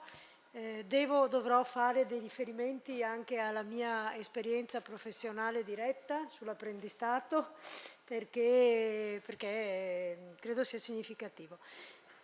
È sicuramente uno strumento in cui il mondo dell'impresa crede. È uno strumento che è stato un po' ostacolato dalla stessa natura, dalle difficoltà che prima l'assessore Donazzan evidenziava in modo molto chiaro. Noi lo vediamo costantemente come operatori del mercato del lavoro, perché l'aura di difficoltà che sta attorno all'apprendistato ha vincolato moltissimo l'utilizzo, sia per le cosiddette difficoltà burocratiche proprio di espletamento, sia per quanto riguarda i percorsi formativi. È evidente che, almeno personalmente, perché devo parlare anche personalmente, lo considero la vera forma di alternanza scuola-lavoro, e posso fare mia anche ciò che ha detto Elena Donazzan, una forma di orientamento estremamente importante. Dico la vera perché soprattutto l'esperienza, e anche qui devo parlare della mia esperienza, che noi facciamo da anni investendo tantissimo in diffusione di questi strumenti, dell'apprendistato duale in cui crediamo tantissimo, e devo dire che le difficoltà vengono assolutamente superate da una gestione snella dell'apprendistato, le aziende lo capiscono, e quindi in questo modo si sono riusciti a fare dei passi avanti importanti, sia nell'apprendistato di primo tipo che nell'apprendistato di terzo tipo, in particolare col mondo degli ITS, che è un mondo in cui crediamo molto.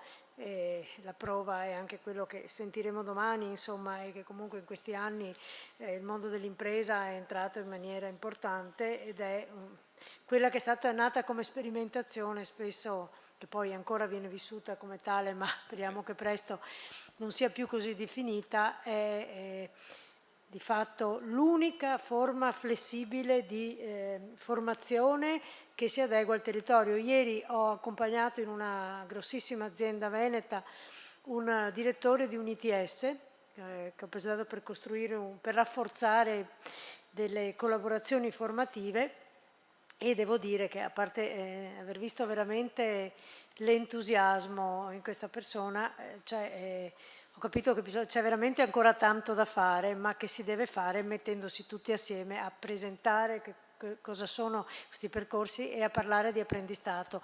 E noi, quando parliamo con DTS e aziende, promuoviamo sempre in maniera fortissimo l'apprendistato duale. Io, se mi posso permettere, vorrei fare un riferimento anche al ruolo che svolgo in azienda, perché io cerco di essere politicamente molto corretta. Sono più ruvida di Giorgio Sbrissa, Giorgio lo sa, mi conosce da tanti anni, però oggi ho sentito parlare di necessità di fare del placement da parte delle agenzie formative. Ecco, ricordatevi che ci sono dei soggetti che adesso hanno scoperto anche il governo, che si chiamano Agenzie per il Lavoro, che sanno fare questo mestiere, perché tutto il giorno stanno sul campo, perché le imprese devono essere accompagnate per mano a fare, cioè se non ci fossimo noi per esempio abbiamo una struttura di 20 persone che si occupano solo di apprendistato, legale, operativo, l'accompagnamento nei piani formativi. Se non ci fosse questo lavoro dietro, parli con le imprese, capisci quali sono i bisogni, trovi i ragazzi giusti, non è mica così semplice fare placement. Dopodiché aiutarsi, lavorare assieme, collaborare è fondamentale, ma lo si fa nei fatti. L'importante, io sono una sostenitrice della professionalità e delle competenze. Quindi se uno in un paese sa fare bene un lavoro, facciamolo assieme, ma lavoriamo su chi porta maggiori risultati. Ecco, su questo io poi non sono così esperta nel campo della formazione, ho qui anche colleghi molto più esperti di me, mi auguro che questo sia stato considerato, quindi il mio intervento nasce da quello che ho sentito, augurandomi che questo si possa fare nella maniera più utile possibile, perché se vogliamo ragionare in termini di vera sostenibilità è anche questo, avere dei percorsi formativi agili che aiutino l'impresa e che aiutino i ragazzi a trovare la loro strada nel modo più semplice possibile, semplice per tutti, e credo che abbiamo prova che questo si può fare. Grazie. Semplice legato alle competenze, se ho capito. Allora, Andrea Colombini, che è segretario generale della CISL, quindi un'altra voce, e poi Confartigianato come panino. Prego.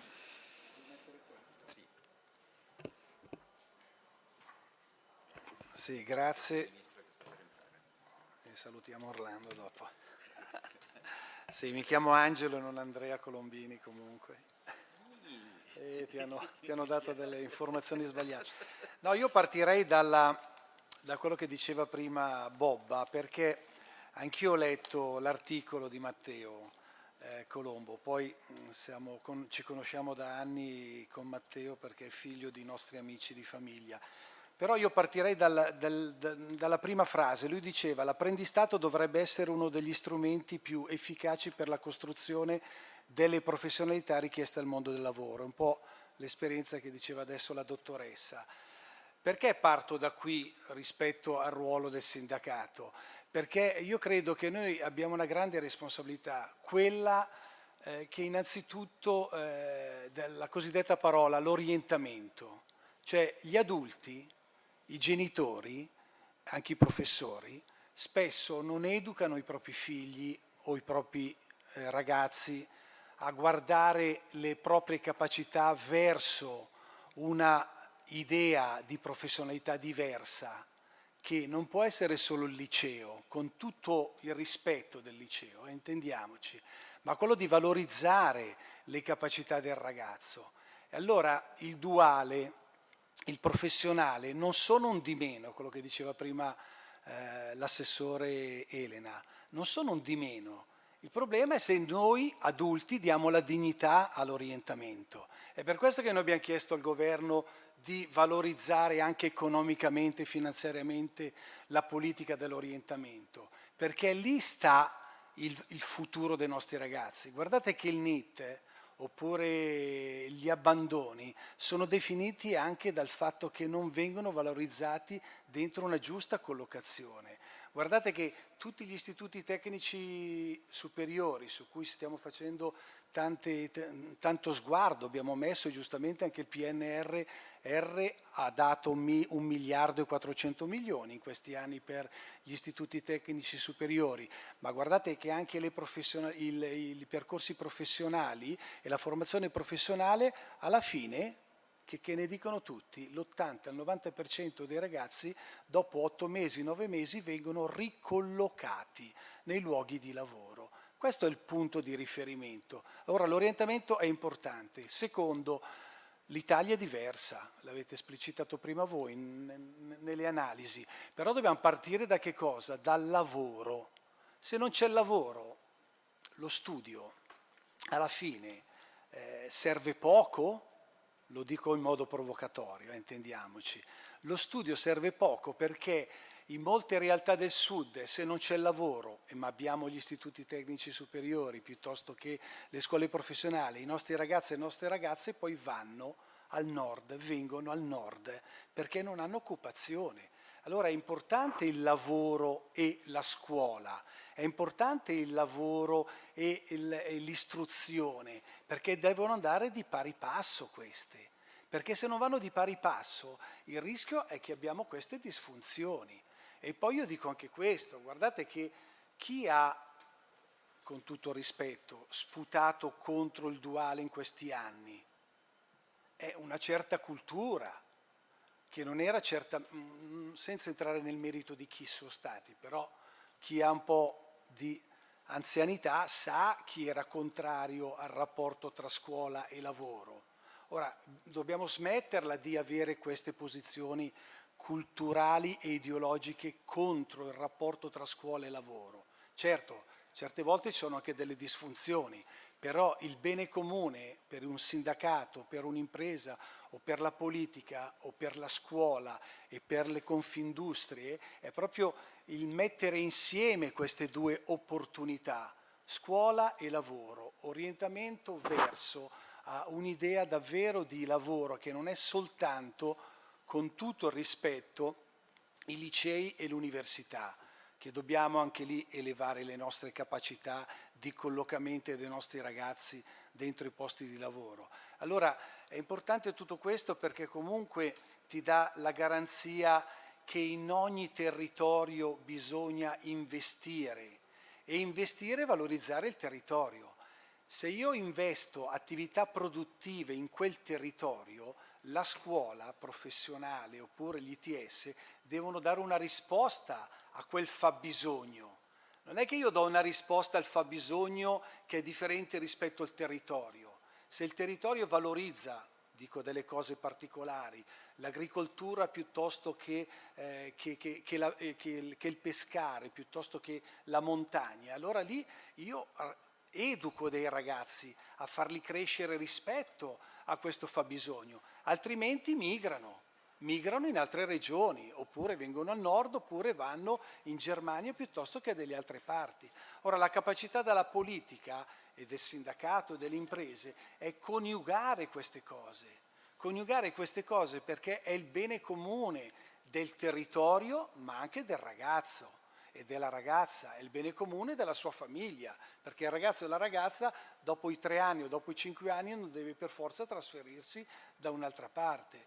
Ecco, questo è il compito, io credo, unitario, sindacato, imprese, politica, regioni e territorio, perché allora qua si ha davvero a cuore il bisogno delle persone. E guardate che sempre di più noi dobbiamo dirottare l'attenzione sui 2 gemelli, il green e il digitale, grazie, perché su questi 2 gemelli anche la nostra vita è già condizionata e noi dobbiamo davvero eliminare tutto ciò che blocca questo tipo di attenzione. Vi faccio solo un esempio banale, sotto l'aspetto educativo ma sotto l'aspetto anche industriale. Quando 20 anni fa la politica giustamente ci ha detto ricominciamo a suddividere i rifiuti, come facevano i nostri nonni, ha voluto dire educare noi adulti a vedere e a trasformare questo modo di concepire le cose in modo differente. E abbiamo iniziato a dividere la plastica dalla carta e dal vetro e quant'altro. Ci hanno educato, questo vuol dire educare le persone e i cittadini, ma la politica in alcune regioni ha diseducato, in mente Lazio e Roma, perché non ci sono gli impianti rispetto a questa diversificazione e allora li deve trasportare al nord o al sud dove abbiamo gli impianti. Ora, educare vuol dire che c'è un interesse da parte della politica e da parte di tutti i corpi intermedi anche su questo, perché se noi educhiamo e poi investiamo vuol dire avere anche professionalità diverse che non devono essere ricollocate poi in regioni differenti, perché il bene comune dei nostri ragazzi e delle nostre ragazze parte dall'orientamento, ma parte anche dagli investimenti territoriali e investimenti industriali e non solo, valorizzando il territorio. Grazie ancora. Grazie mille a te. Adesso Davide Peli, che è Presidente Nazionale Giovani di Confartigianato, che credo sia tra il mondo delle piccole imprese, delle piccole e medie imprese, è sicuramente il mondo dove di più l'apprendistato di primo e anche di terzo livello forse trova collocazione. Sì, corretto. Tra l'altro, buonasera a tutti. Mi ha fatto veramente molto piacere le parole del segretario della CGIL, della CISL, scusi, la CISL. Forse è per quello che mi sono piaciute tante, ecco, forse è per quello. Perché sembrava quasi un imprenditore che parlava, da qualche punto di vista. E sentire come i ragazzi sono ad oggi di fronte a una dispersione sociale, noi la chiamiamo in questo modo. Sono di fronte a una confusione dettata da tanti paradigmi. La politica crea tanta confusione. Se noi domani andremo a votare, non so chi di noi ha le idee chiare su chi vorrebbe al governo prossimamente. E quindi il ragionamento è facile. Se io ho un ragazzo che sta ancora frequentando le prime scuole, dalle primarie in avanti, gli chiedo: ma tu da grande cosa vuoi fare? Noi stiamo scoprendo quanto i ragazzi non sognano più di fare i classici mestieri, non stanno più neanche di fare il calciatore. Adesso vogliono tutti fare l'influencer, vogliono tutti fare lo youtuber. Ma sono tutti mestieri che vanno a onde, come quella del mare. Oggi c'è, domani non c'è più. Il metalmeccanico l'abbiamo visto prima, ma ne faccio un esempio perché è il dato più rilevante. È un mestiere che ci sarà sempre. La regione Piemonte, che prima ho ascoltato con molta attenzione, porta i mestieri, non solo del nostro paese, ma porta i ragazzi delle professionali all'interno di una competizione pari a quella delle Olimpiadi. Si chiamano Euroskill. Questi Euroskill sono dei campionati veri e propri, con tanto di medagliere, dove i ragazzi si sfidano a suon di muratore, elettricista, a suon di competenze e di quello che loro vogliono fare da grande. E lo fanno associandolo allo sport, lo fanno in un contesto in cui il tempo è tiranno certe volte quando non riesci a concludere la tua opera, e lo fanno con tantissima motivazione. Ecco che lì noi stiamo vincendo. In quel contesto, in quel momento, quando vediamo i ragazzi che hanno piacere a fare una determinata attività, hanno passione in qualcosa, gli torna un po' anche la scintilla magari dell'inconsapevolezza del voler rubare il mestiere e un domani volerci provare da soli. Il tessuto artigianale prima è stato, diciamo così, detto come quello della piccola e della media impresa, è vero, però è l'ossatura del nostro paese. La grossa industria oggi con la bandiera tricolore la vediamo veramente raramente. Ultimamente a suon di acquisizioni abbiamo pochissime aziende. Le realtà artigiane invece continuano a nascere, continuano a svilupparsi, ma continuano soprattutto a fare cultura d'impresa. Ecco che in questo senso Confartigianato vuol cercare a dare il proprio contributo. In che maniera lo vuol fare? Come movimento nazionale, come movimento giovani, stiamo preparando una cassetta degli attrezzi da portare al Ministro dell'Istruzione Bianchi affinché possa lavorare anche sulla concezione che si ha del mondo del lavoro. Purtroppo ancora oggi quando qualcuno pensa artigiano pensa a Mastro Geppetto, pensa a colui che con la pialla dalla mattina alla sera continua a piallare assi di legno. Peccato che se oggi qualcuno va in una falegnameria lo può tranquillamente paragonare a uno studio dentistico o un ospedale, perché il trucciolo interno non si trova, perché il falegname è un programmatore di macchina controllo numerico. Noi abbiamo visto quanto l'efficacia del piano Calenda ha dato un booster per quanto riguarda l'innovazione, per quanto riguarda il digitale, per quanto riguarda i nuovi investimenti, ma ci siamo dimenticati che non si va al mercato a comprare competenze. Non si va dal fornitore con la stessa facilità che si può avere nel comprare una macchina, un macchinario all'avanguardia, perché oggi le aziende hanno questo problema, hanno tutti in casa delle Ferrari ma di piloti non ce ne sono, e quindi questi momenti mi piacerebbe che sì partono da qui, dal Veneto, dal nord, ma che vengono estesi in tutta Italia, perché l'orientamento, raccontare ai ragazzi quali sono le possibilità per il proprio futuro, disincentiva i NEET. Se noi lavoriamo con i ragazzi dicendogli che se fai questo lavoro ti piace una certa propensione per la manualità, tu un domani hai quasi la matematica certezza che un posto di lavoro ce l'hai. Che è facile, è quello che sogna un ragazzo, avere un minimo di stabilità finanziaria, poter ambire ad avere un affitto, poter ambire ad avere un mutuo e potersi emancipare socialmente. I ragazzi chiedono solamente questo, ma se noi come adulti, come genitori, e qui ci metto principalmente anche i docenti, non lavorano sulla metamorfosi dal punto di vista dell'educazione dei ragazzi, l'abbiamo sentito più volte, continueremo a sfornare NEET, continueremo a sfornare ragazzi che alla fine della quinta superiore si troveranno con un pugno di mosche in mano, perché il mercato non sta chiedendo quello. è bello fare l'architetto, ma di Renzo Piano ce n'è uno, e questo lo dico sempre quando si va nell'università. Andiamo invece a capire che di Renzo Piano nella metalmeccanica, come in altri settori, ce ne possono essere davvero tanti. Portiamoli attraverso questo cambiamento, perché il nostro paese è un paese fatto di manualità, è il paese del fare, e questo noi dobbiamo tenerlo in mente, ma soprattutto dobbiamo avere la capacità di trasmetterlo ai ragazzi, di ricordargli questa cosa, di quanto noi siamo bravi a fare il nostro mestiere e quanto anche a volte l'Europa ci mette una mano sopra la testa perché forse siamo troppo bravi e a volte siamo anche diventati un po' scomodi. Abbiamo un'occasione unica, abbiamo tanti soldi questa volta, non buttiamoli via. Lo dico da giovane, lo dico da rappresentante di un movimento giovani, perché il PNRR a noi spaventa, perché non lo pagheremo neanche noi questo debito, lo pagheranno forse i nostri nipoti. Quindi chi c'è oggi al potere, che sceglie come investire queste risorse, quello che noi chiediamo, che lo faccia con cognizione di causa, che lo faccia pensando che siano i suoi nipoti a pagare quel debito, facendo sì che sia un investimento, come ha detto più volte Draghi, che porti un risultato positivo piuttosto che negativo. E questo non può che passare attraverso una nuova cultura della formazione e una nuova cultura di orientamento all'interno del mondo del lavoro per i nostri ragazzi. Grazie. Grazie di questo Paese del Fare, dove il duale è, credo, lo strumento, la via maestra perché il fare entri e diventi anche parte della formazione nel percorso di crescita delle persone. Dalla regia mi dicono che la situazione è complessa, noi stiamo attendendo un ministro che sta rientrando in ufficio ma che forse non c'è, e quindi io credo che noi possiamo concludere il nostro pomeriggio. Abbiamo un problema violento di Covid, quindi alle 16:30 noi dobbiamo liberare le sale e non possiamo attendere oltre se il Ministro non c'è.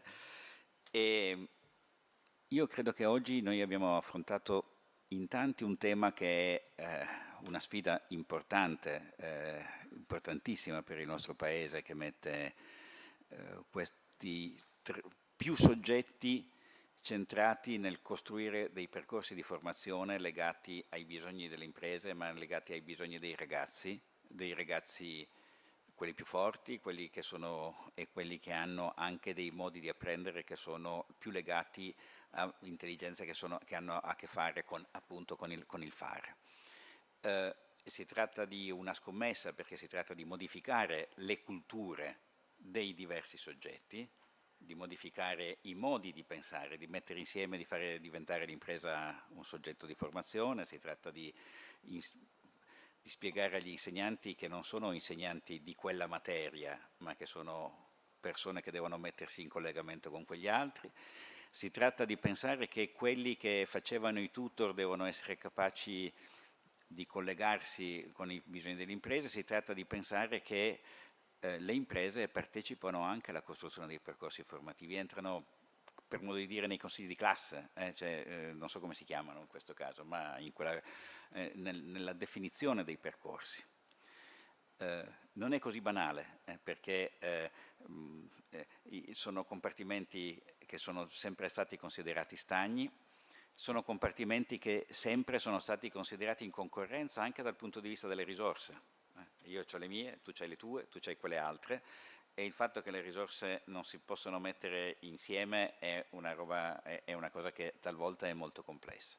Mi pare che invece oggi esista, da quello che io ho sentito, dalle assunzioni di responsabilità degli assessori regionali, dei dirigenti regionali, dei dirigenti del Ministero del Lavoro, da parte delle parti sociali, un'assunzione di responsabilità rispetto alla volontà di rifondare insieme questo sistema, di mettersi insieme in questa fase sperimentale per mettere a posto il sistema.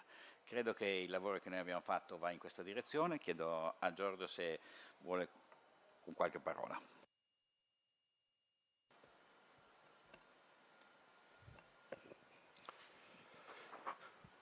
Andiamo in questa direzione. Noi abbiamo cercato di fare un lavoro ulteriore. Con molta ironia, l'ironia sta nel percepito della formazione come istruzione e formazione professionale. E Mi riferisco con questo al fatto che da sempre, da troppo tempo, siamo percepiti in Italia, non nel resto del mondo, come la scuola della serie B.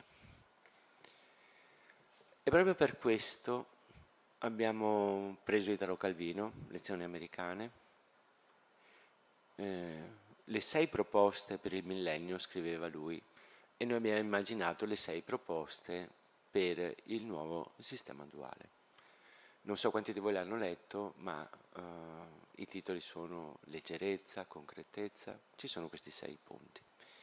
Ad ogni punto abbiamo associato appunto una proposta e una conversione in quella logica calviniana di, per esempio, leggerezza. Cosa intendiamo per leggerezza rispetto al sistema duale che noi vorremmo nel futuro? Io lo dico qui, Ludovico, è un lavoro che abbiamo fatto tutti insieme e oggi non c'è stata la possibilità, salvo che non arrivi negli ultimi 2 minuti, di incontrare il Ministro. Era nostra intenzione consegnargli questa nostra idea e credo che le intenzioni si devono portare avanti. E quindi il compito con cui noi oggi finiamo è questo. Ma se volete anche le leggiamo, chiede 10 minuti, non so, vi chiedo anche voi, 5 minuti, siete stanchi? Volete che le leggiamo? E allora non sono capace a leggere su tutto, attendete un attimo.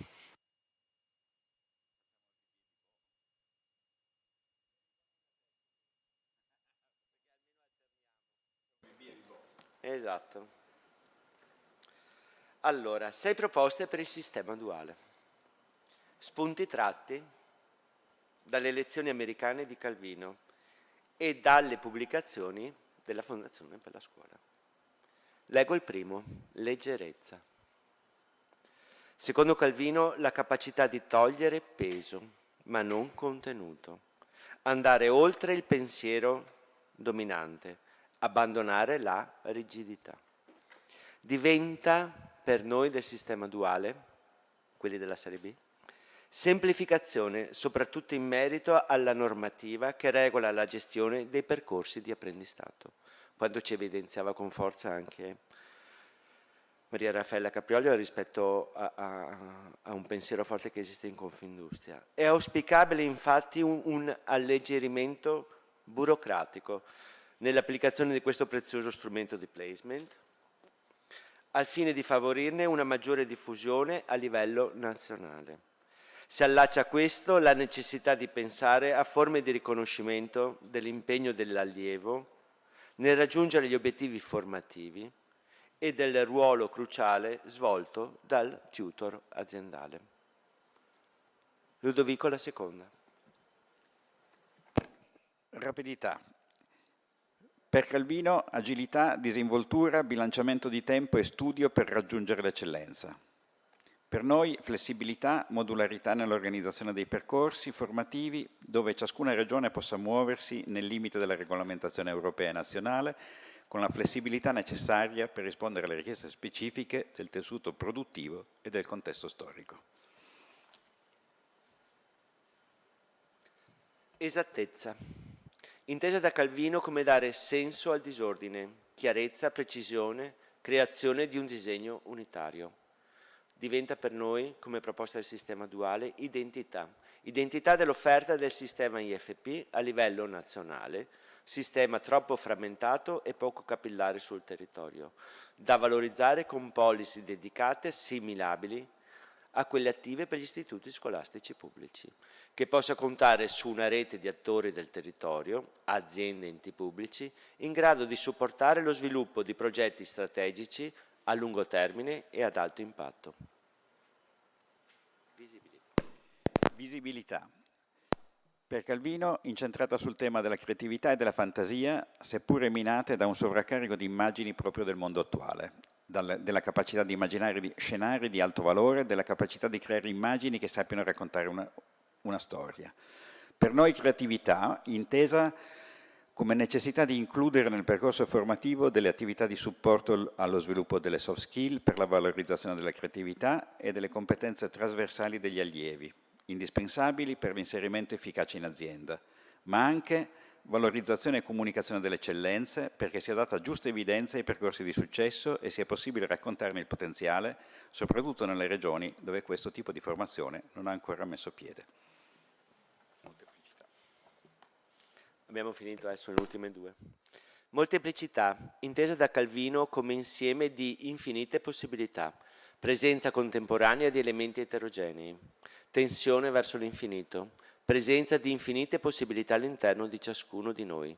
Diventa personalizzazione, personalizzazione dei percorsi formativi per lo sviluppo ideale delle competenze degli allievi, affinché possano raggiungere il massimo del loro potenziale. Questo si può ottenere affiancando al raggiungimento delle competenze base richieste, l'attivazione di percorsi trasversali e il potenziamento dei servizi di supporto del matching, tutoraggio, affiancamento, riconoscimento delle competenze, ma grande anche attenzione alla capitalizzazione delle esperienze degli allievi, anche al di fuori dei percorsi standard. E infine, coerenza. Lezione giuntaci incompleta a causa della morte improvvisa di Calvino. Gli appunti sembrano suggerire il tema del percorso, l'importanza dei momenti dell'iniziare e del finire, il tema della scelta. Per noi è sostenibilità, capillarità, continuità dell'offerta formativa attraverso nuove forme di finanziamento a medio termine, basate sull'efficienza erogativa e sui servizi extra offerti, nonché attraverso l'integrazione sistematica di percorsi in continuità, quint'anno, ITS, per garantire un'erogazione omogenea e fornire alle famiglie e agli allievi l'opportunità di compiere una scelta più consapevole e con maggiori garanzie di successo. Diamo adesso la parola a un signore, al Ministro Andrea Orlando, che ringraziamo per essere riuscito ad arrivare con noi. Grazie mille. Grazie a voi.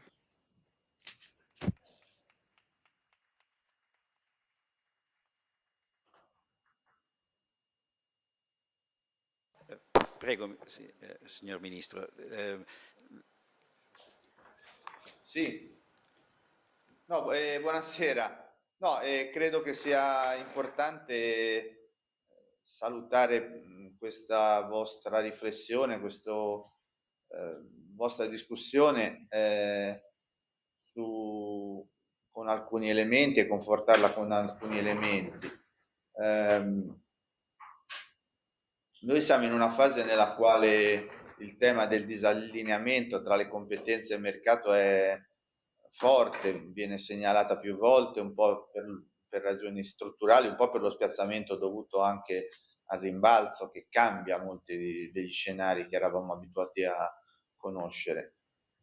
Io credo che oggi siamo di fronte all'esigenza di rivedere complessivamente il sistema, adeguarlo, e credo che un passaggio importante passi attraverso la modifica del contratto di apprendistato formativo.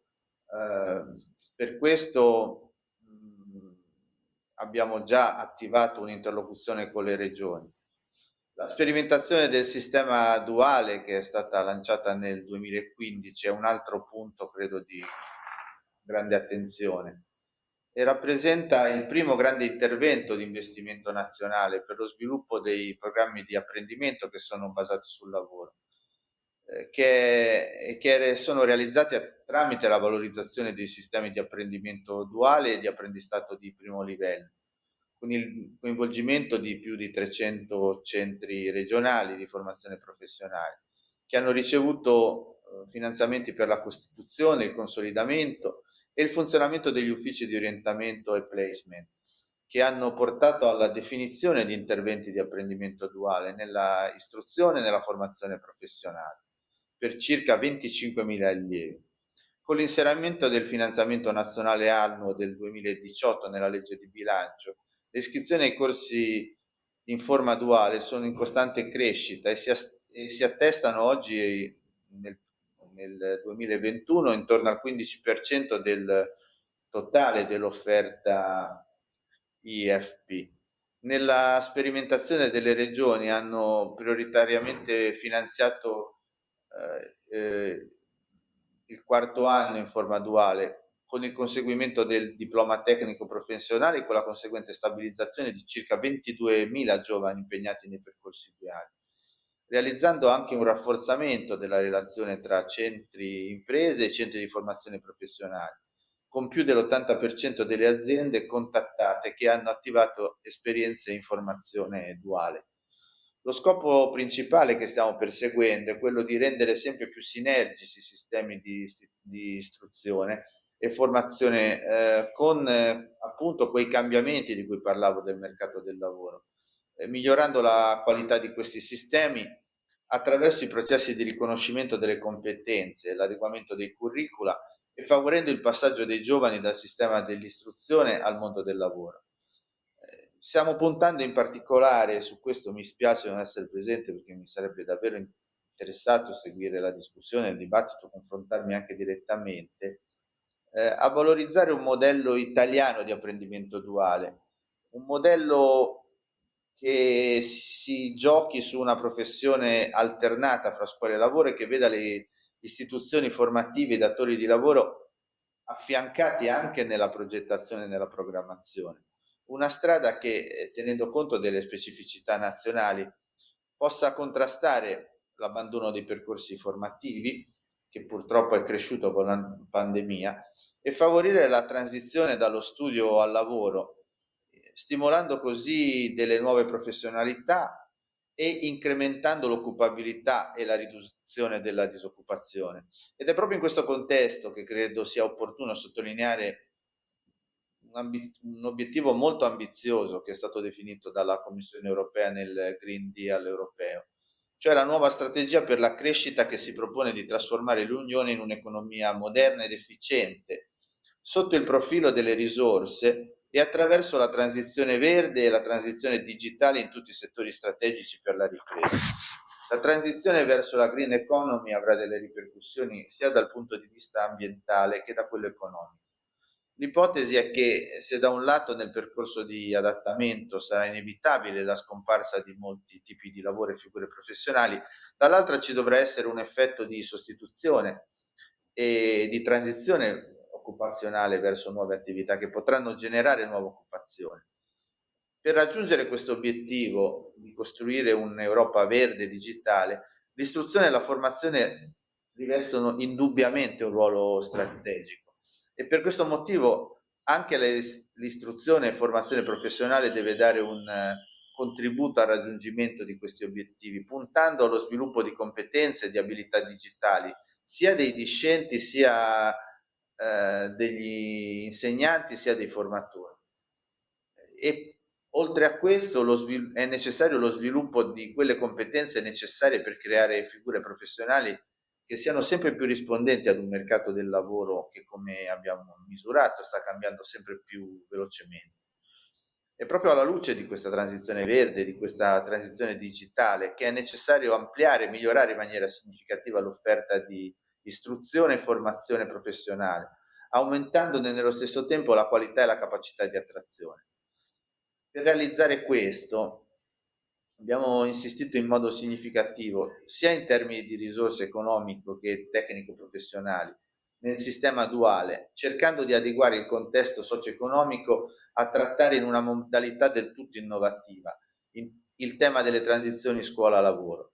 Dal punto di vista finanziario, le risorse allocate dal Ministero del Lavoro sono progressivamente aumentate, siamo partiti dagli 87 milioni del 2015 fino ad arrivare a 125 milioni di oggi, anche grazie all'incremento di 50 milioni che sono stati stanziati a partire dalla legge di bilancio del 2018, a dimostrazione del fatto che c'è una spinta nel riconoscimento del sistema duale.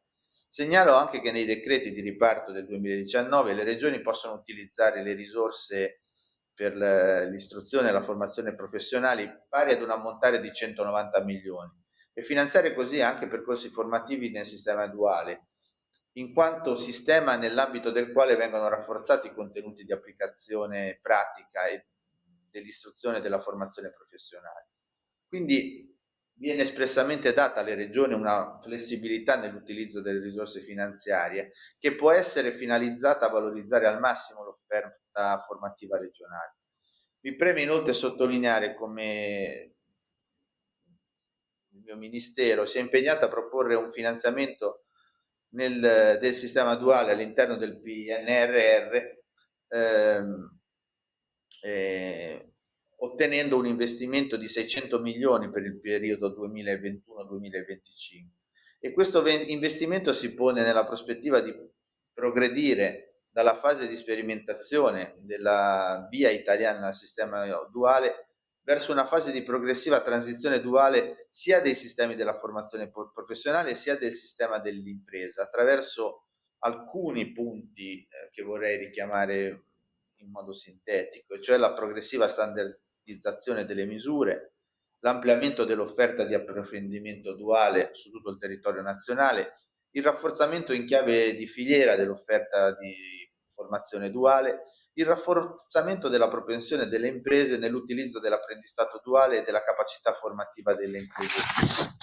Per la piena attuazione ed efficacia della misura è necessario individuare e promuovere strategie di coinvolgimento degli operatori economici locali, perché credo che anche la pratica lo dimostri, che il sistema delle imprese cambia così rapidamente che spesso le modalità di programmazione tradizionale dell'utilizzo delle risorse non riesce a seguirlo, e quindi è necessario avere quasi, diciamo, una capacità di adeguamento quotidiano. È indispensabile per questo una sinergia di azione che sia finalizzata all'identificazione dei bisogni e una pianificazione flessibile appunto degli interventi formativi, valorizzando il patrimonio infrastrutturale, tecnologico e di conoscenza delle imprese al servizio della progettazione congiunta di interventi in questo campo. Gli obiettivi da raggiungere per capitalizzare queste ingenti risorse consistono prevalentemente nel colmare lo scarto tra la domanda e l'offerta di lavoro e ridurre il tasso di abbandono dei percorsi formativi, cercando di arricchire il bagaglio individuale dei giovani qualificati e diplomati per una loro più efficace transizione lavorativa, in modo da ridurre lo scarto tra le competenze richieste dalle imprese e quelle offerte da parte dei giovani che si affacciano al mercato del lavoro. È proprio in questo quadro che io ritengo molto importante una valorizzazione, su cui stiamo peraltro lavorando, della filiera lunga della formazione tecnico-professionale per l'occupabilità dei giovani, partendo appunto dall'istruzione e dalla formazione professionale, transitando lungo i diversi passaggi fino agli ITS. All'interno del sistema duale considero assolutamente strategica l'attuazione dei percorsi formativi di apprendistato, come dicevo, di primo livello, con il rafforzamento dei sistemi ispirati all'approccio worker-based. Ritengo che questo tipo di contratto possa strategicamente ridurre il disallineamento tra le competenze richieste dal mercato del lavoro e quelle in uscita dai percorsi di istruzione e formazione, quindi fornire un'efficace risposta alle difficoltà delle aziende di reperire nel mercato dei profili che siano adeguatamente specializzati. A questo scopo vorrei segnalare i lavori dell'organismo tecnico dell'apprendistato che sono finalizzati proprio a approfondire l'apprendistato formativo di primo livello, con lo scopo di potenziare l'applicazione tramite analisi e la risoluzione delle criticità nell'ottica di una facilitazione dell'utilizzo da parte di tutti gli stakeholder. Vorrei concludere augurando ancora buona prosecuzione a questo dibattito ideale che in qualche modo è stato promosso e che credo dovrà andare avanti in molte altre sedi nei prossimi mesi. Vorrei concludere appunto ribadendo la strategicità del sistema duale, nella consapevolezza che per la definitiva valorizzazione sarà necessario uno sforzo comune e un'unità di intenti di tutti gli attori, a partire naturalmente dal Ministero che rappresento, le regioni, il sistema imprenditoriale, gli enti di formazione, che potrà sfociare in una fondamentale opportunità per i ragazzi nei prossimi anni. Insomma, è necessario costruire un vero e proprio tavolo permanente che adegui via via l'utilizzo degli strumenti e delle risorse che stiamo mettendo in campo. E per questo, come dire, l'apporto della società, l'apporto delle imprese, l'apporto delle parti sociali è assolutamente fondamentale per una manutenzione ordinaria e straordinaria degli strumenti che dovremmo allenarci a fare sempre più spesso e sempre più rapidamente. Grazie dell'attenzione. Grazie mille signor Ministro. Grazie mille signor Ministro, credo che sia molto importante questo suo ultimo invito il dibattito di oggi, credo che lo abbia dimostrato, le parti sociali, le regioni, gli enti di formazione sono in questo momento convinti che questa strada sia una strada che anche culturalmente ci deve aiutare a cambiare il nostro modo di condurre soprattutto i giovani che sono più in difficoltà nel lavoro da una parte, ma dall'altra parte a fare in modo che davvero i bisogni delle imprese riescano a trovare una strada funzionante e superare quei mismatch da cui il suo intervento è partito, da quei mismatch nel mercato del lavoro. Credo che sia una strada e credo che oggi ci siano le condizioni anche di disponibilità culturale e di tutti gli attori che lei richiamava. Mi ha fatto molto piacere che lei lo abbia richiamato in conclusione e la ringrazio molto e chiudiamo la nostra giornata. Buongiorno. Grazie. Grazie mille.